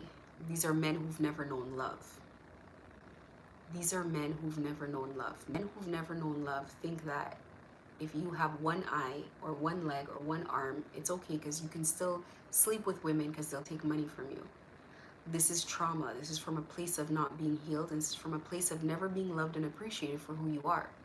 Because real women don't care if you have one eye and money. They don't care if you have one eye. If somebody loves you, they love you in general. Women are not going to think it's worth making money if they lose an eye, because you're going to know. They say men are visual. It's going to be hard to find a man that is going to look at you from scratch and they're going to be like, well, she has one eye, but it's going to be hard. It's going to make your life harder. The fact is, there are some things that are not worth money. God has to put you in a place where you start seeing the real value of money. Is money worth living like this? Is money worth these challenges? This money here, how do you enjoy it? How do you, even if they gave you the money, how do you enjoy this money when you're on the run, when you're in a state of panic, when it is costing you everything that money cannot fix? Money cannot fix your health. Money cannot fix anxiety. Money cannot fix demonic possession. Money cannot fix being hunted down. This is not enough money to escape being hunted down anyway. So why are we chasing money? We need to have things that money cannot buy, and we can make enough money to be happy. You know, for me, I've never asked God to be rich or to get money. I say, I just need a way to work, and I need peace, and I need relaxation in my life. I want to take vacations every once in a while. There's no point in making money and I'm working 12 hours a day every single day around the clock. Even if you make money, I've had that in many times in my life, making money with no time to spend the money. No time to say I can go to the mall within these hours. No time to say I can buy something. Even if I bought it, where am I going to wear it? Where am I going to use it? How am I going to have use of it if I have to work round the clock? So you have to look at things, taking a step back and asking yourself, to what end? What is the point of it? What is the point of it if I have to live like this? It's taken my life. They've paid me for my life. Have I sold my soul to this thing? Because that's what it feels like, because that's actually what it is. You've sold your soul to a whole program here. and you've been walked down the line and you've been deceived. Well, I am my own God. There's a lack of rules, just like in Lord of the Fly. There's a lack of rules here. We don't have to listen. The police can't touch us. Judges can't touch us. There's no law. That's the trap. There is no law. So now who's going to stop them from touching you? Now you are in a place where it is savage. Savagery. It is not civilized in this place. It is terrifying. And the only person, the only spirits, the only hope, thank God there is a hope. Because if we truly don't believe in God, like some of us say, there would be zero hope. Because even with the entities that are present, they cannot save you. They will not save you from the savagery. These demons that the people are putting on altars, those who don't yet know will know. Those who it hasn't caught up with yet will know. Those who have binded spiritual beings will see what the others have seen. They will see that Jezebel, Baal, Beelzebub will not stop the savagery. It will not stop this hammer from coming down. When they cannot do what they've been paid to do, they will face the same road. And they will come to the crossroads and they will have to look at the crossroads. And they'll have to make a decision. I'm going to keep down on this path with these entities and I'm going to see it through to my end, or I might have to make a change here. I might have to take this altar down. I might actually have to speak to these energies that seem like they want to speak to me, because they're coming. Matter of fact, they're here. These energies are here. They're all here. They want to talk. And they're not even saying, they're giving you a choice. Last night, the message said, when God gives you an open door, you have to go through it because you don't know how long it's going to remain open. I'm going to expand on that and say, when God gives you an open door, you're lucky you got an open door, because not everybody gets an open door. The path through the door is a path through hell. You're going to say, this is mission impossible. And how on earth? If I align with God, then I make myself an enemy of the state. And if I stay here with the state, I'm already an enemy of the state. I'm just going to tell you, you're already an enemy. The state has no friends. The state has prostitute energy. It is pay for play. Wherever there is money, there is an illusion of peace. And when the money's gone, the curtains open, and you find yourself at the end of the barrel of a tank. Not a gun, a tank. And they're dead serious. And you're not communicating with a human being inside that you can negotiate with. You're communicating with an AI, with a bot, with a machine. It gives two options, yes or no. Or things are grayed out, can't even click anything. So you're not in a position, really, if we're being honest, there is no choice. There's only one choice. You either want to survive or you're okay with going out like this. Every practitioner will see. And the price here is not just physical, it is spiritual. There's a spiritual price to pay. The actions that we all take, we all have to pay for. One way, I couldn't escape it. I want to believe I was a great person. I just don't want to just believe that I was. I had to fight to be a good person. I had to fight myself for self-control to be a great person. I still went through 2 years of hell. Hell on earth. I went through 2 years because these customers I had and this kind of stuff I was doing was in service to the wrong thing. I don't necessarily know if it was in punishment. I don't know if it was karma. I don't know what it was, but I lost. Great loss. In fact, I forfeited. I just started forfeiting things because I'm like, don't want it, don't want it, don't want, because you get to the point, you're sitting in hell so long, you start giving things away. You start getting rid of blood money. You start getting rid of things because you're like, nah, I need out of this bind. If you take money from certain entities or places, it comes with a soul binding. I don't care if you're the world's best practitioner. These are organizations. You are one person. These are organizations. This is not their first go at the rodeo. There's levels in this thing. It's an infrastructure. You're not the first practitioner that they asked to bind something. Come on now. It comes with the binding. So even though you go on the run, even though whatever you want to do, the only way out of it is to get rid of the binding. And the only way to get rid of the binding is through the death and rebirth process. So you find yourself in hell on earth, which is where we go when everybody dies. Good, bad, sane, sinners. Because this is where you are judged and then you ascend. This is both spiritual and this is both physical. Like, you can be alive and go through that. Not you can. People do it every day. You got to go through hell. And when you're at hell, they stop you. They're like, let's read you your rights. Let's read you the list of things you've done good and the list of things you've done bad. Let's try to balance this out. Let's see where you stand. And if you happen to find yourself where they're not damning you immediately and saying, you're staying here. If you're given a choice of you can go,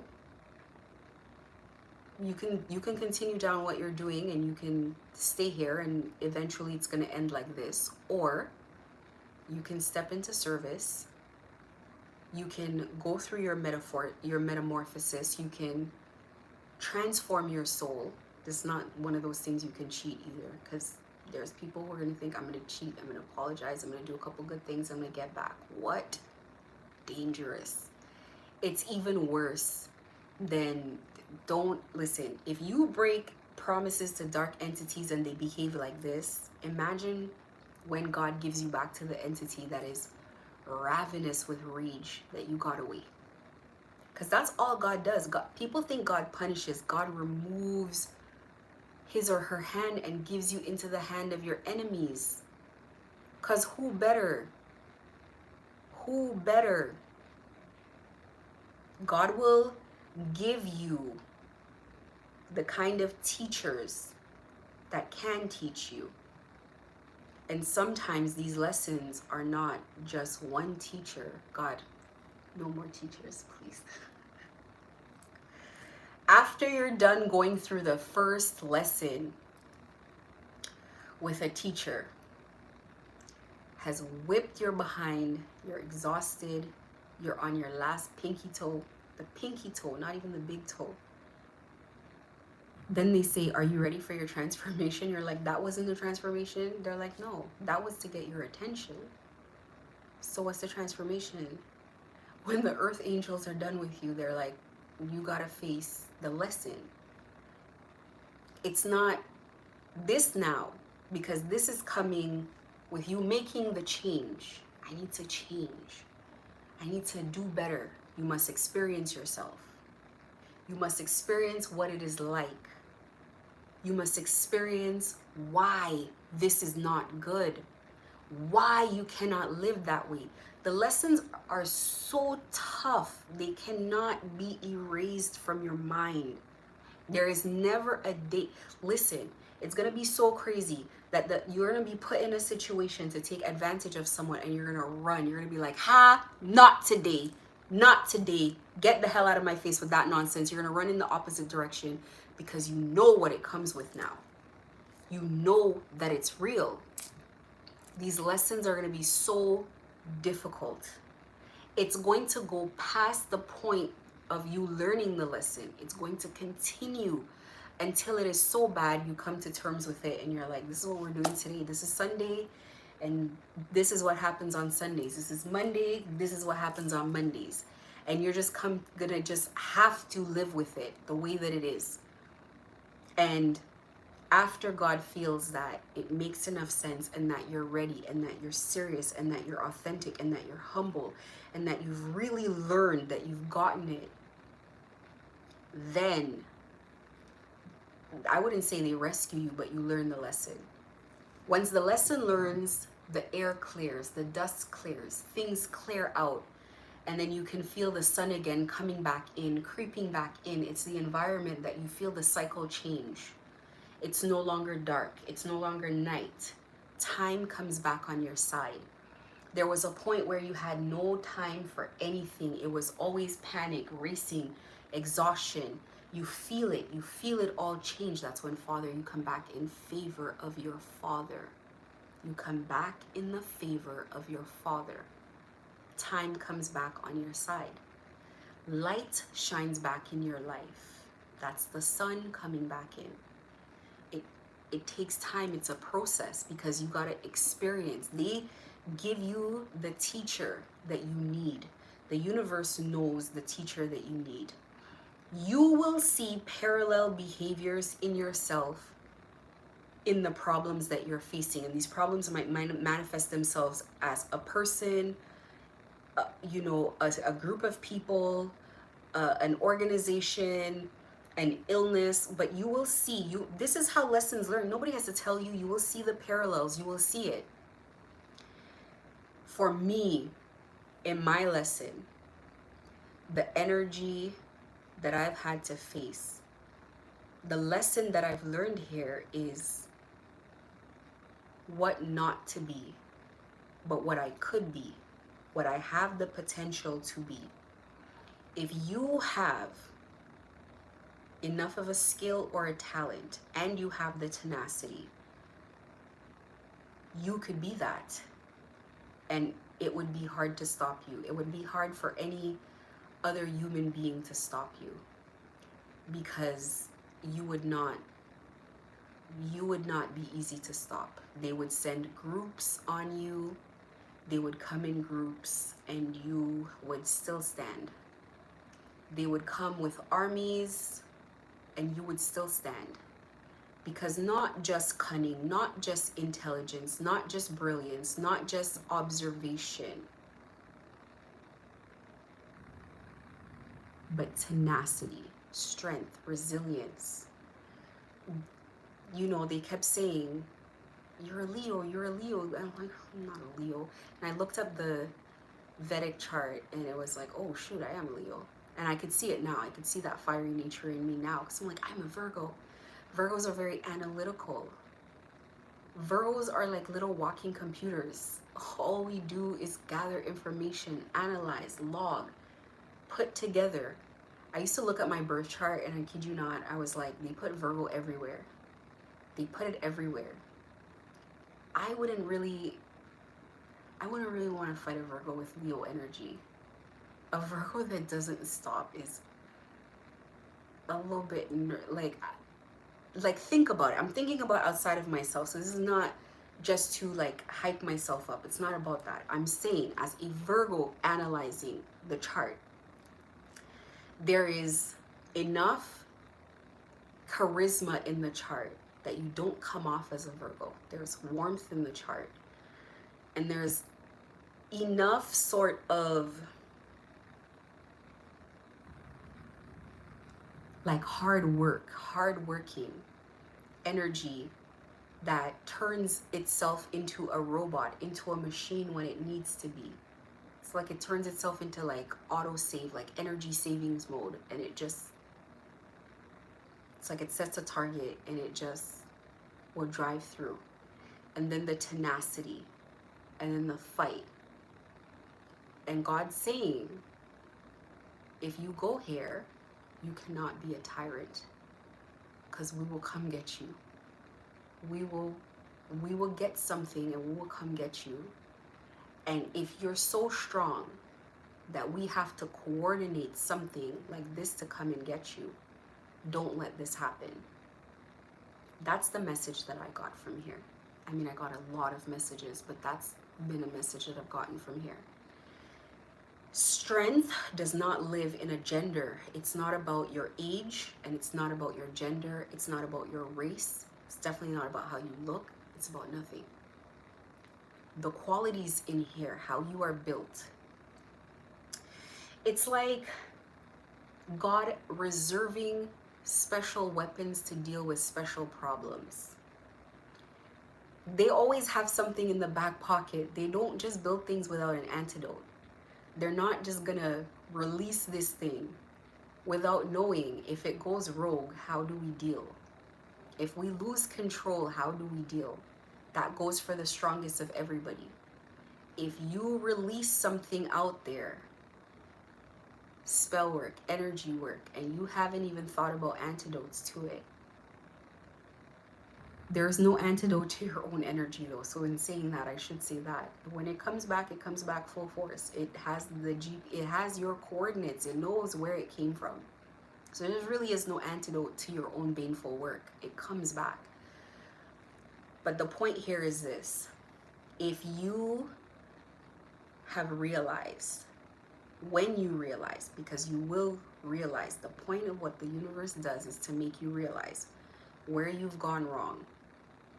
And when they send these scary, nice people your way, these scary, innocent people your way that activate in your hands, maybe don't hold on to a bomb that's ticking.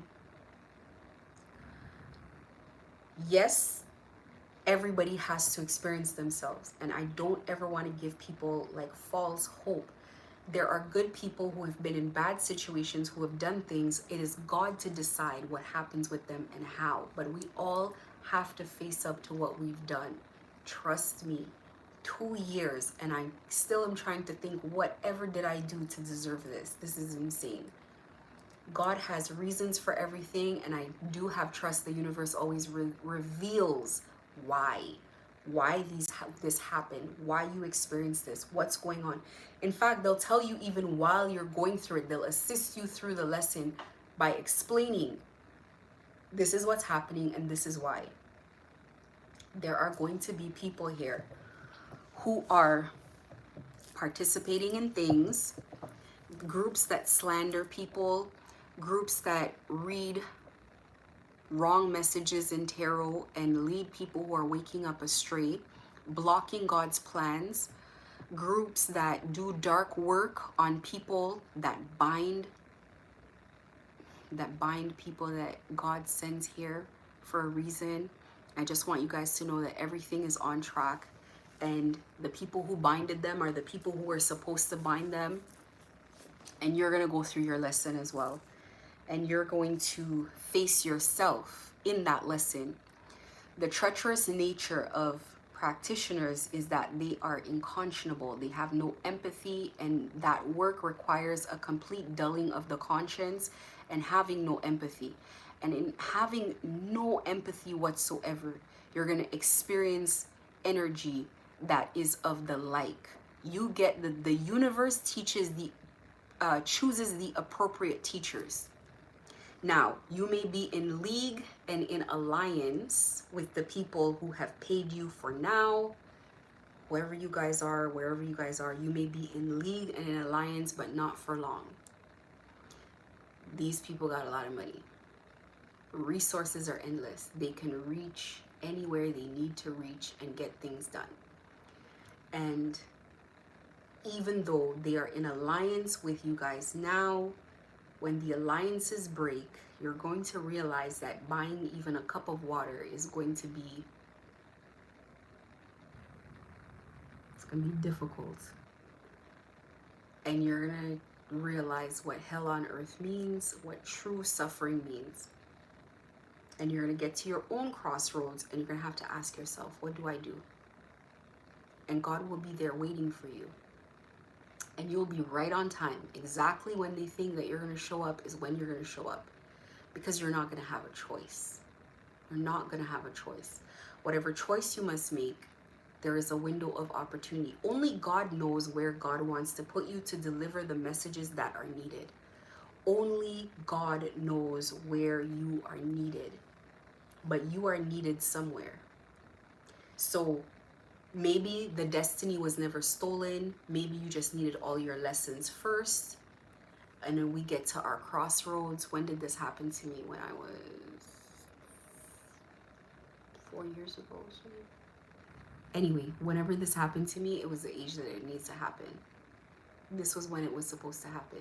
Your intuition tells you too, like, something's going on here. This is strange. But some of us, we don't listen to it. Some of us, we don't have a choice. We heard it, but what are we gonna do? You gotta get up and go to work tomorrow and feed your kids and do whatever you gotta do either way. But this is the path. When you get there, I can only advise, I wouldn't fight God. This energy, when you take money and you cannot do what it is that you're supposed to do, it metaphorically becomes the entity that you've worked for, that you've aligned with. The entity manifests itself in the energy that is going to attack you. This energy is also pay for play.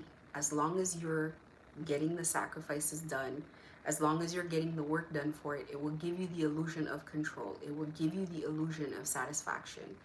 The minute you cannot perform, the minute you cannot give it what it needs, the flies start to appear. The feces smells cannot leave. Everybody will face the same thing. They have to go through with it. Once they accept the money, once they do the binding, there is no going back. They're locked into the lesson. That was the trap. And I could tell they've soul binded the readers. The readers are starting to be gang stalked. They're starting to be slandered. The money's been paid. We can see it. The money's been paid. The tarot readings are going out in bulk. Their products are being bought. You can see hook, line, and sinker. All the money has been put up. It's been paid. So they got their money in their business, which means that the work has begun. The work begun a while back. They're still putting money in. They're feeding money in, making them dependent, putting the money to work. They're taking the money, they're spending the money, the energies, they're binding them, they're opening the portals. Everybody will see it God's way. So I just want to give some advice, because how long I've been here? 2 hours. I want to give some advice on how to walk this path when you decide, because it's only logical, you will choose life. When you decide to walk this path, first thing, it starts with a refusal to continue to be of service to what's killing you. So first things first, practical information here. When a new cycle opens and you feel the energy, even though it is still terrifying, the problems are not fixed, there's a glimmer of hope. That's what you feel, a glimmer of hope, a first change, a little glimmer, a light. Once you feel that light, you must cling to it. I talked about how you manifest. The first time you feel hope, it's going to be not easy to catch, because you're going to get another phone call. Something else is going to happen. You're going to see something else and it's going to vanish. You got to grab that hope. You got to hold on to it. When that hope shows up, it is the beginning of a new portal. It is the beginning of the possibility of opening up a new portal. So practically what you must do is clean your entire house. This is a different cleaning than a regular cleaning. This is a deep cleaning, but this is a symbolically special cleaning. This cleaning involves getting rid of old things, getting rid of anything that you don't use, anything that you don't need, lightening up your load, clearing. You need to see clear spaces, open spaces, no clutter, no garbage, things picked up off the floor. When you mop and vacuum, you're going to use bleach, of course, but you're going to use salt, you're going to use lime, you're going to use, what is this, rosemary, salt, lime, rosemary, what else would I say? The plant, not dried, the plant, you're going to put it in the water, hot water, steep it. Use bleach. If you've been doing dark work in a place, use bleach because it must smell clean. Open up windows, wipe walls. If you have an animal and the place smells like the animal smell must be rid. Wash up and wipe up everything. Get incense, burn it in the space. Sweet smelling incense. Doesn't have to be any kind of sweet smelling incense. Change your environment. Wash the bed sheets, wipe the walls. Because a spirit of light is not going to come and help you in a filthy environment. So you must clean your space. You throw everything associated with the altar, included whatever structure the altar is on. If that is a table, whatever was used in dark work, you must blow out the candle. It is symbolic. You blow out the candle, you get everything, you throw it away, get rid of it. Clean out the space. The altar faces north. White candle. White candle. If you're a practitioner, you know how this works. You know what you need for an altar. You know you need a white candle. You know you need an offering. I don't know how you guys do these altars. Elemental altars, altars that honor the mother energy, the father energy. These are universal altars. People call them elemental altars. Every element. So some light, some incense on there represents some smoke. Definitely your water on there. And you know, food or a plant or flowers. Roses. Roses are the flowers that we prefer. Roses on the altar. You don't have to get expensive roses. You can get a single rose, whatever it is. You start like this. You must pray. Why?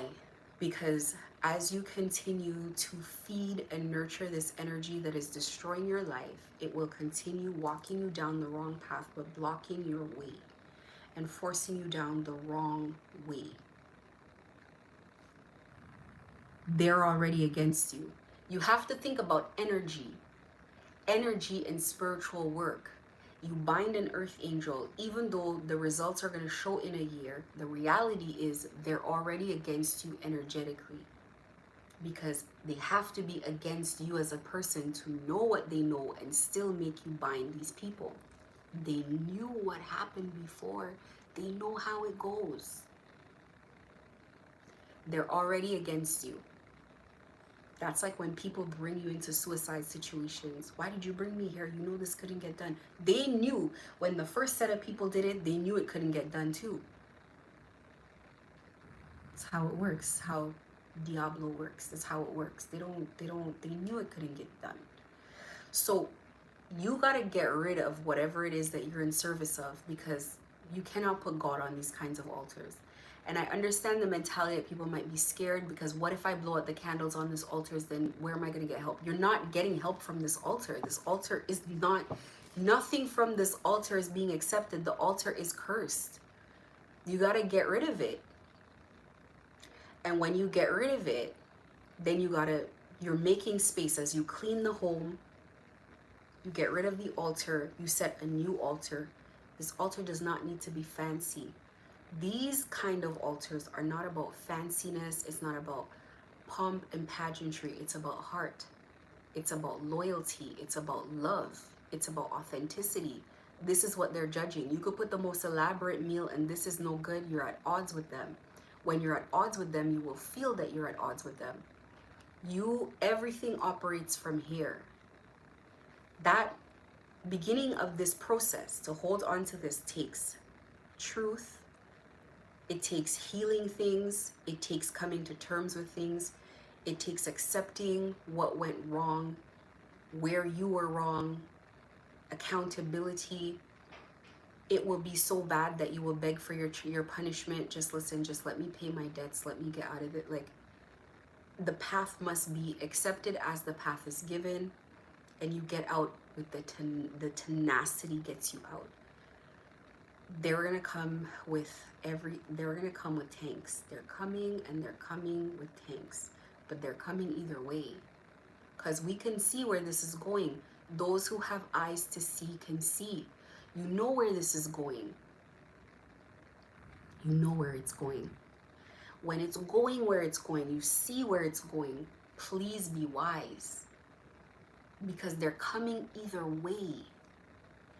They put you on Mission Impossible, and now they're going to blame you for not getting it. No accountability will be had here. So you have to fortify yourself in the spirit. And I've explained it over and over how we cross this threshold. We cross this threshold very simply. It must come from here. It comes on your knees in front of your altar. It comes with tears. It comes with confessions. It comes with just saying, I know that I'm wrong. I know what I did. I know what I did wasn't right. But what I would like is my destiny back, because I'm in hell and it's death here. Nothing wants to grow here. So when you get here, what do you want to give in exchange for this destiny retrieval that you want? I said it before. In order to get your destiny, assistance to get your destiny back, what can you offer? It's the same thing I say every day. Your soul and your service. As soon as you give your soul, you're of service anyway. So essentially it's the same thing. Your soul is back there with an entity, and only one force can get it back. I was binded through someone to an entity. And there's only one source to get it back, and that's the light. That's the light. That's the only way to get it back. And they will get it back with you. They're going to need your help, and this is called co-creation. They need your help. They need your participation. They need your tenacity. They need your strength. And when you get out of here, because if you're working with spirit, you will, because who else can do the impossible? Only they can do the impossible. And they're going to do the impossible. And in your survival, you will be the example to the others of what is possible, because the others are going to look at you and they're going to need help, because you're the forerunner. You're the first one that's going to survive. Nobody else has survived this. So you're going to go through it, you're going to survive. And your service might be to tell other people how to survive, just like I'm doing. And the people that you end up telling how to survive might be the people who tried to kill you. I don't know how it goes. I got these messages like a while back, and I was so resentful to give it. I cried, and I was like, I cannot believe I'm here to help these people. But it's true. God gets God's way one way or the other. We gotta surrender one way or the other. In service means in service.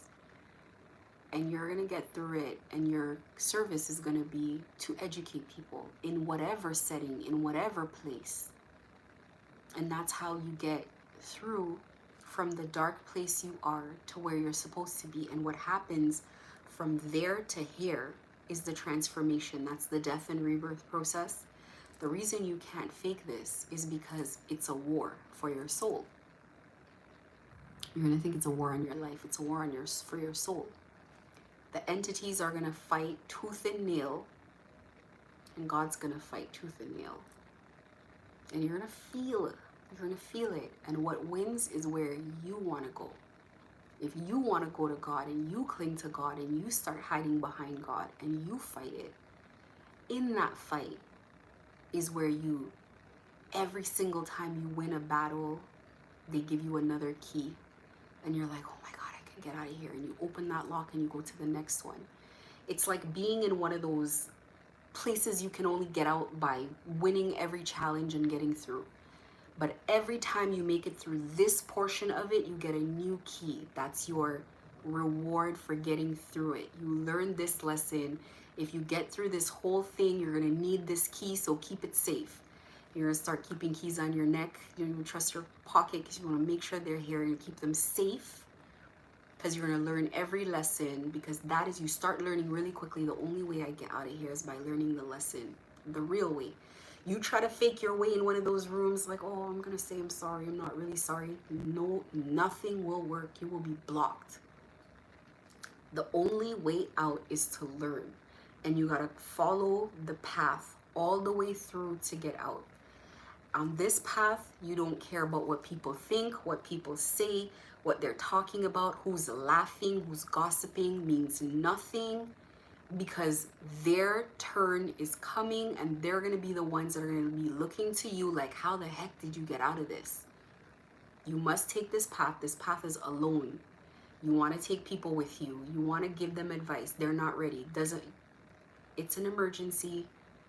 Grab your keys, grab your wallet, grab your passport. That's all you have time for. You got to get out. This structure is burning down. If you get an opportunity that God says, well, we see a place for you. We think we have use for what you have. Now, if you're a top practitioner or consider yourself as such, I want to tell you something. That means you have the strength to do it, because it's not going to be easy, because you're not fighting an enemy that is outside. You are fighting an enemy that is on the inside. You will think, as the enemy manifests itself in the 3D through other people, it is the enemy on the inside that's doing this. That is where the fight is going to be. Every time you want to do something good, it wants to pull you back. So it is going to take conscious effort every day. That is the work. Keep yourself away from anything that is provoking you in the wrong direction. I had to stop watching tarot because it would provoke me. All of these messages always seem so instigating. Not that it's wrong. It worked at the time it needed to work. It motivated me when it needed to. But I am in a place of healing, and I need to give forgiveness, and I need to grow up, and I need to heal, and it's not helping. It's hurting. So here's my best practices. First of all, I had to, like I said, you got to get up one day and you got to clean. Tired or not, you got to fight through it. I got to fight through meditations. I fight through everything. You got to fight through it. You got to clean nice and neat. Every single behavior that you have that is not of service to where you're trying to go, got to get rid of it. Some of them are easier than others. They're addictions. They've been there for a while. They've gotten comfortable. They're going to know when you're doing things. They're going to panic. Wait, why are we cleaning all of a sudden? Why are we washing the sheets? What is all of this? What is the incense about? What is all of this? What is the prayer about? What is going on here? They're going to lash out. They're going to start talking or say it's a trick. They're tricking you. They have not come through with a single thing that they said they were going to do. Not a single thing that they promised have they come through with. It's about time to try something new. Insanity is repeating the same behavior and expecting different results. This is not the energy that you want to fight. This is the energy that you want to appease. Even me, I have to appease my own gods. When I make a mistake, when I make a misstep, when I don't listen, I have to come and I have to say, hey, I'm sorry. I have to give another offering. I have to appease them. I have to apologize, come in prayer, reason with them. This is normal because we are human. I didn't want to forgive because I feel like they're getting away with it if I forgive. They're just getting away free. Like they did all of that and they could just walk away, and that's not what it's about. God comes with very strict instructions. It's time to stop. No more fighting. Peace. And I have to follow through, and it is what it is. And it's been hard, and I've been fighting myself. I've been wrestling with myself in order to get here. But once you get here, it feels good. It feels relief. It feels like, oh. And it feels like, you know what, whether or not people fight me or not, it feels so good that I don't want to let go of it. You got to hold on to God, but God will be there. You're going to hear God. You're going to hear God. Sometimes maybe you might start hearing God through music. God might come through a sermon. God might come through a person. God might come through a message on social media. God might come through anything. But God will come. And when God comes and God says what God says, relax and just listen and consider. If you're not yet convinced, just consider. When I started my journey, I was just considering. I was like, I don't know about this stuff. What is happening here? Your spiritual awakening, it hits every one of us the same. Every one of us is like, I must be in the twilight zone, because you don't want to accept what's happening in front of you. It comes to a point where you don't have a choice. It's happening. We are in this place now. We don't have a choice. You're going to prepare to refuse yourself from doing the things that you've come into the habit of doing. You know, had I not struggled with forgiveness, I could not be able to understand what it feels like when an entity is possessing you. I've said that before. That internal fight is hard because there's hooks. When they send you, project you a certain energy, it could be anger, it could be jealousy. The hooks are already in you. The insecurity is already there. So now you can be jealous. That you have things to be angry about, so you will be angry. When they project the energy of anger, you're not just deciding to be angry and really there's nothing. No, you've been hurt, you've been traumatized, things have happened to you, so you know there are hooks in place, there are reasons to be angry. Those are the hooks that the energy attaches to. So you have to release the hooks, so when the energy is sent, it doesn't attach. You have to release the things that you're angry about. That means talking to yourself. Well, did you really lose anything if everything you had was cursed? No, so that means no one took anything from you. They helped you. Good, let's move on. Did somebody really take from you by you losing everything, or were you now energetically released because you cannot get out of the labyrinth with anything that you got inside? So by being removed of everything that you have, everyone that you have been energetically released. So you have to redirect yourself in any way possible, motivate yourself. So you refuse behaviors that don't serve you. I was addicted to tarot. I like to watch tarot. I would watch tarot all day long. I had to stop watching tarot altogether. Today I started reading some tarot. I was going down the same path. Gotta stop with the tarot. Gotta leave it alone. It's not helping. It's taking us backwards.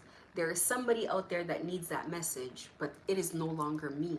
It just doesn't serve me the way it used to serve me. It used to serve me. It doesn't serve anymore. Now it can be released. It's like that. Because you come and you get that glimmer of hope and you get that feeling and you get that peace. Don't do anything to disturb it. Don't do anything to disrupt your opportunities. Don't mess this up. You're gonna walk through the door that's been open to you, and you gotta stay with it no matter what comes. There are some of us, our personality is to be able to stay through it. If you cannot grow in here and stay through things, you're not ready for what's on the other side of the door. You might as well just go down in flames. There is a door, and the path through that door, whatever happens on that path is simply being trained. That's really the truth. I don't want to say that's how you got to look at it. I mean, it is the truth. You're going to encounter this type of energy coming out of here. You want to be rich. You want to be famous. You want to be glorified. You just put the target on your back, because anybody anywhere with the same aspiration says you're the one to beat. That's going to be 100 of them at a time. Get used to it. The spiritual walk is a walk of fighting. So you want to be the best. You want to have rank. You want to have all that. You want to... I pray all the time. I say to God, I don't know how you guys do it. I feel sorry for you. I ask them, are you guys okay? It's stress all day. It's fighting all day. It's watching around all day, all night, perpetually. That is what it takes. That is what it takes to be a god. Non-stop fight. And it goes from brute force, because you realize why you can no longer do that. They realized it from Genesis. You can't address everything like that. Things are tactical.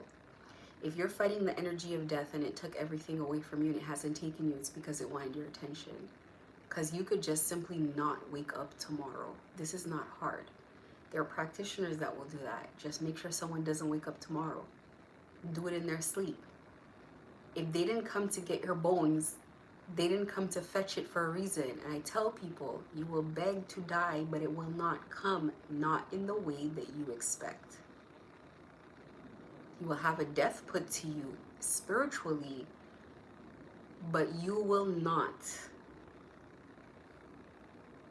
It won't come. It won't come for you. It will come near you. It will come close to you. It will toy with you. Like one of these mouse that they let it go and then the cat puts its paws back on it and it looks at it. And it lets it run a little bit and it puts it back. And the mouse is scared for its life. Can you imagine being the size of a mouse, seeing the size of a cat? And it's just playing with you, and you know it's playing with you, but it doesn't want to eat. It'll bite you, it'll injure you, it'll have you limbs hanging off, but it won't finish you.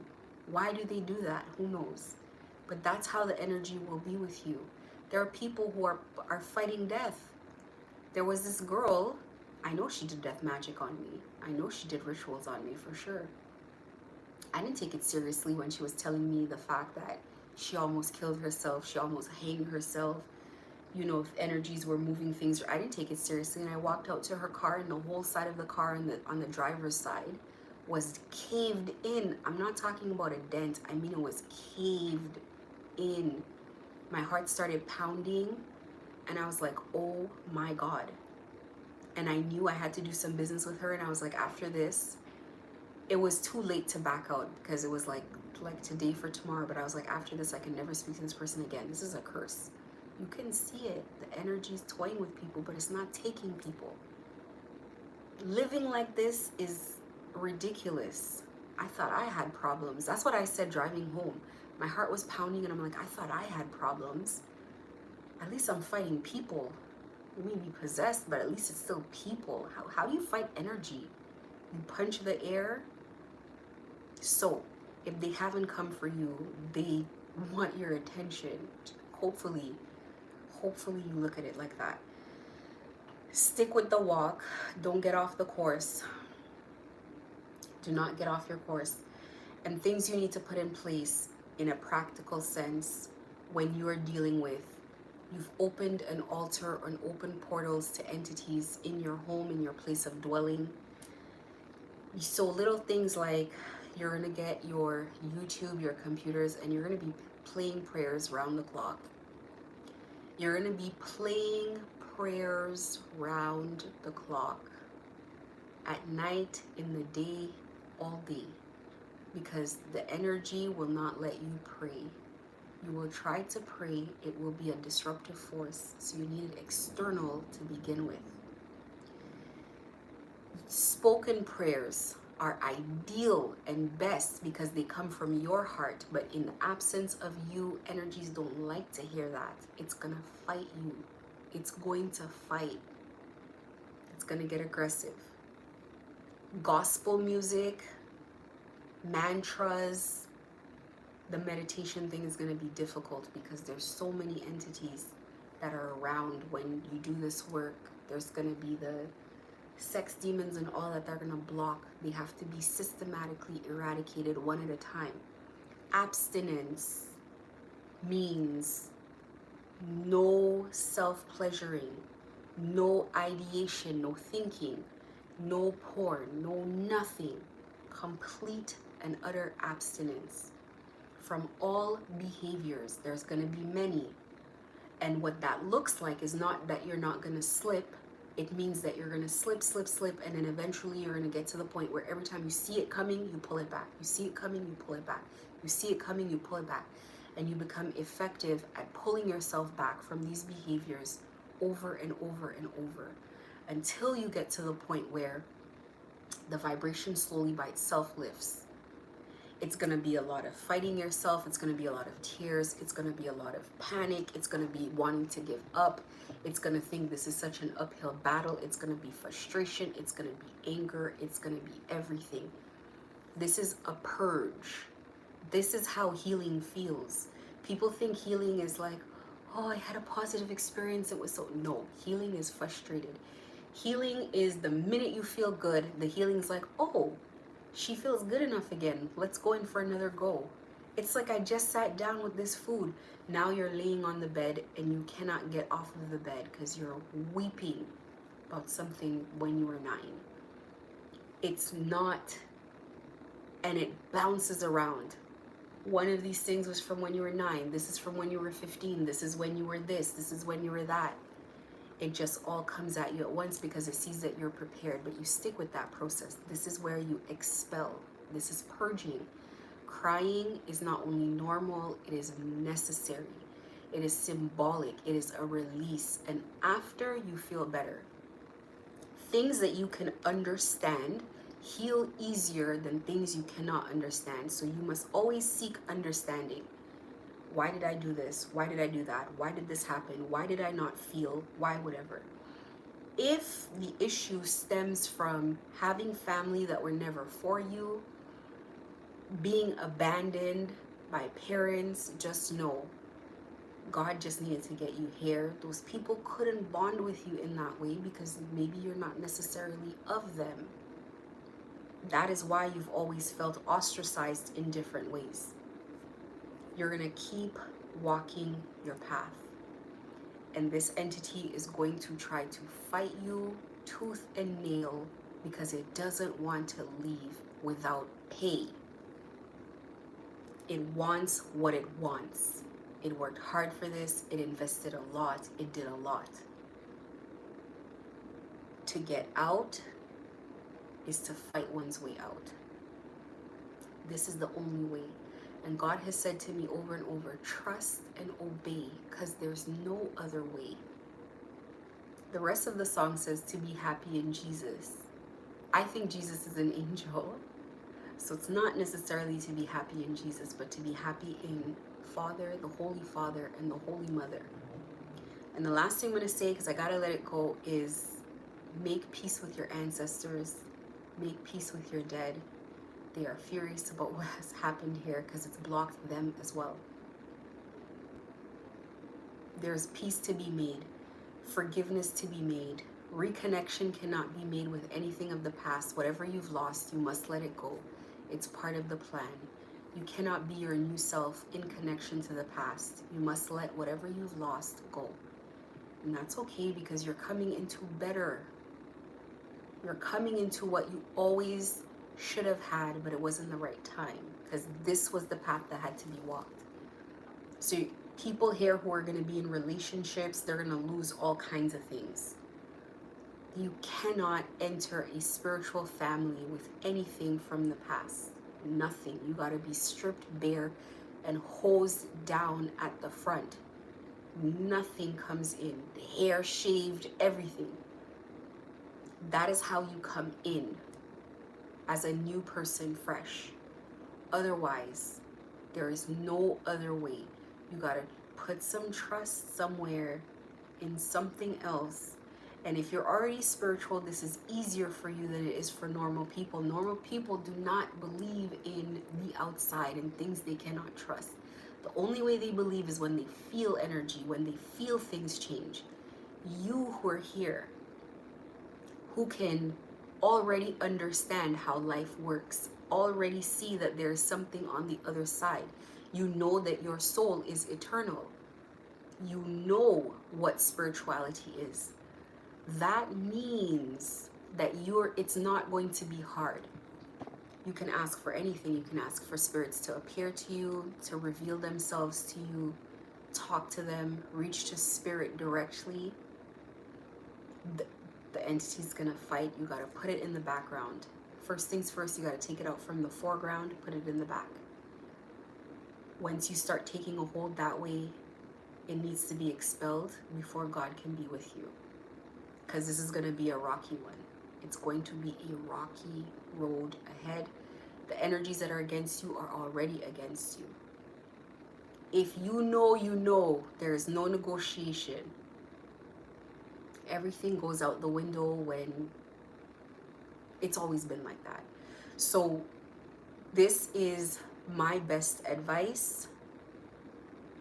Listen to, like I said, preachings, gospel music, mantras, prayers, light incense. You know how to banish energy, use sage, protect your home, Go get some mothballs every once in a while.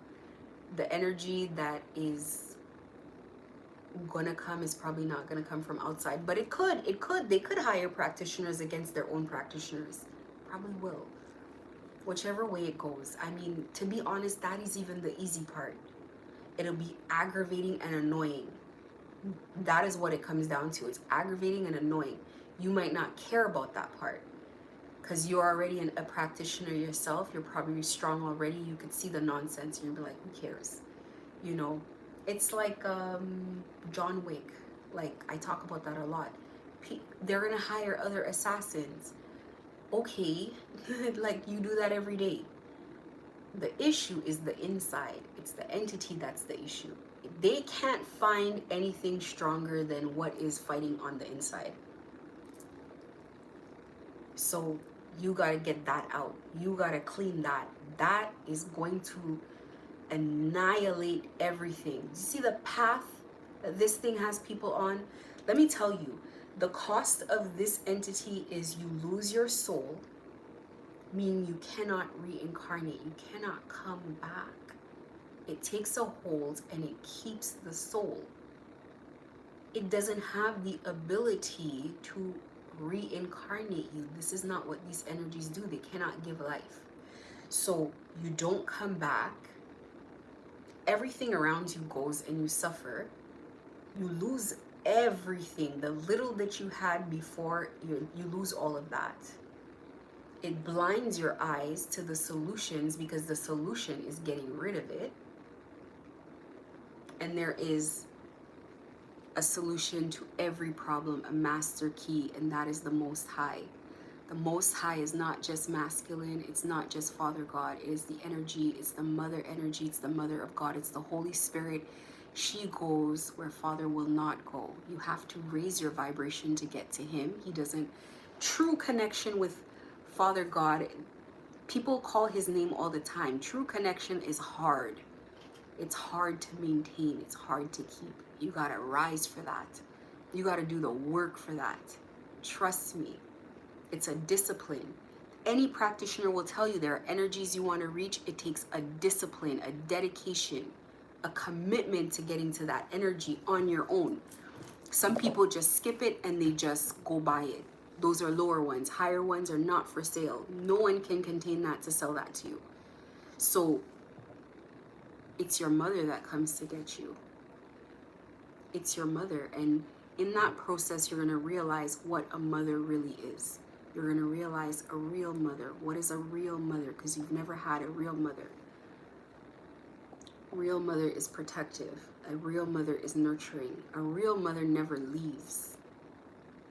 You'll hear more stories of someone going to jail and spending a life in prison, and it's their mother that comes every Sunday with Sunday dinner. Every single Sunday, she will never forget you. It's a mother. We cannot eradicate mothers from history. We cannot eradicate mothers from divinity, from spirituality. We are needed. It is the mother energy that comes for you. It is the mother energy that nurses you back to life. It is the mother energy that doesn't leave when everybody else has left. It's the mother energy that will never abandon you. It's the mother energy that will fight on your behalf. And the reason she's so hated is because when she comes, she gets her way. You go into anybody's family and there's a strong mother figure, she gets her way. She doesn't like your wife. Doesn't matter how long it takes. She's gonna get her way. The wife is gonna go. She will get her way. If she doesn't like the way things are done, they will be done differently. It is always the energy of our mother. And you will end up falling in love with her. As you heal enough to feel her love, you will have a devotion to her that will not make sense to other people, that will not come from anything she can give you. Men who love their mother more than their wife. Or the wife and the mother are in cahoots and like, you know, I was going to say tete-a-tete, but that's what it is. Like they're always butting heads because the love, like a man has a loyalty to his mother for a reason. We all have a loyalty to our mother because a good mother is impossible to not be obsessed with, to not always think about, to not always want to nurture her. She's soft, she's gentle. She's not dark like people say. And thank God she's the energy of death, because you're going to need that kind of protection. Thank God she's the energy of death, because you're going to need that kind of protection. That is my message for today. I hope I helped someone. Have yourself a great day, and remember that God loves you.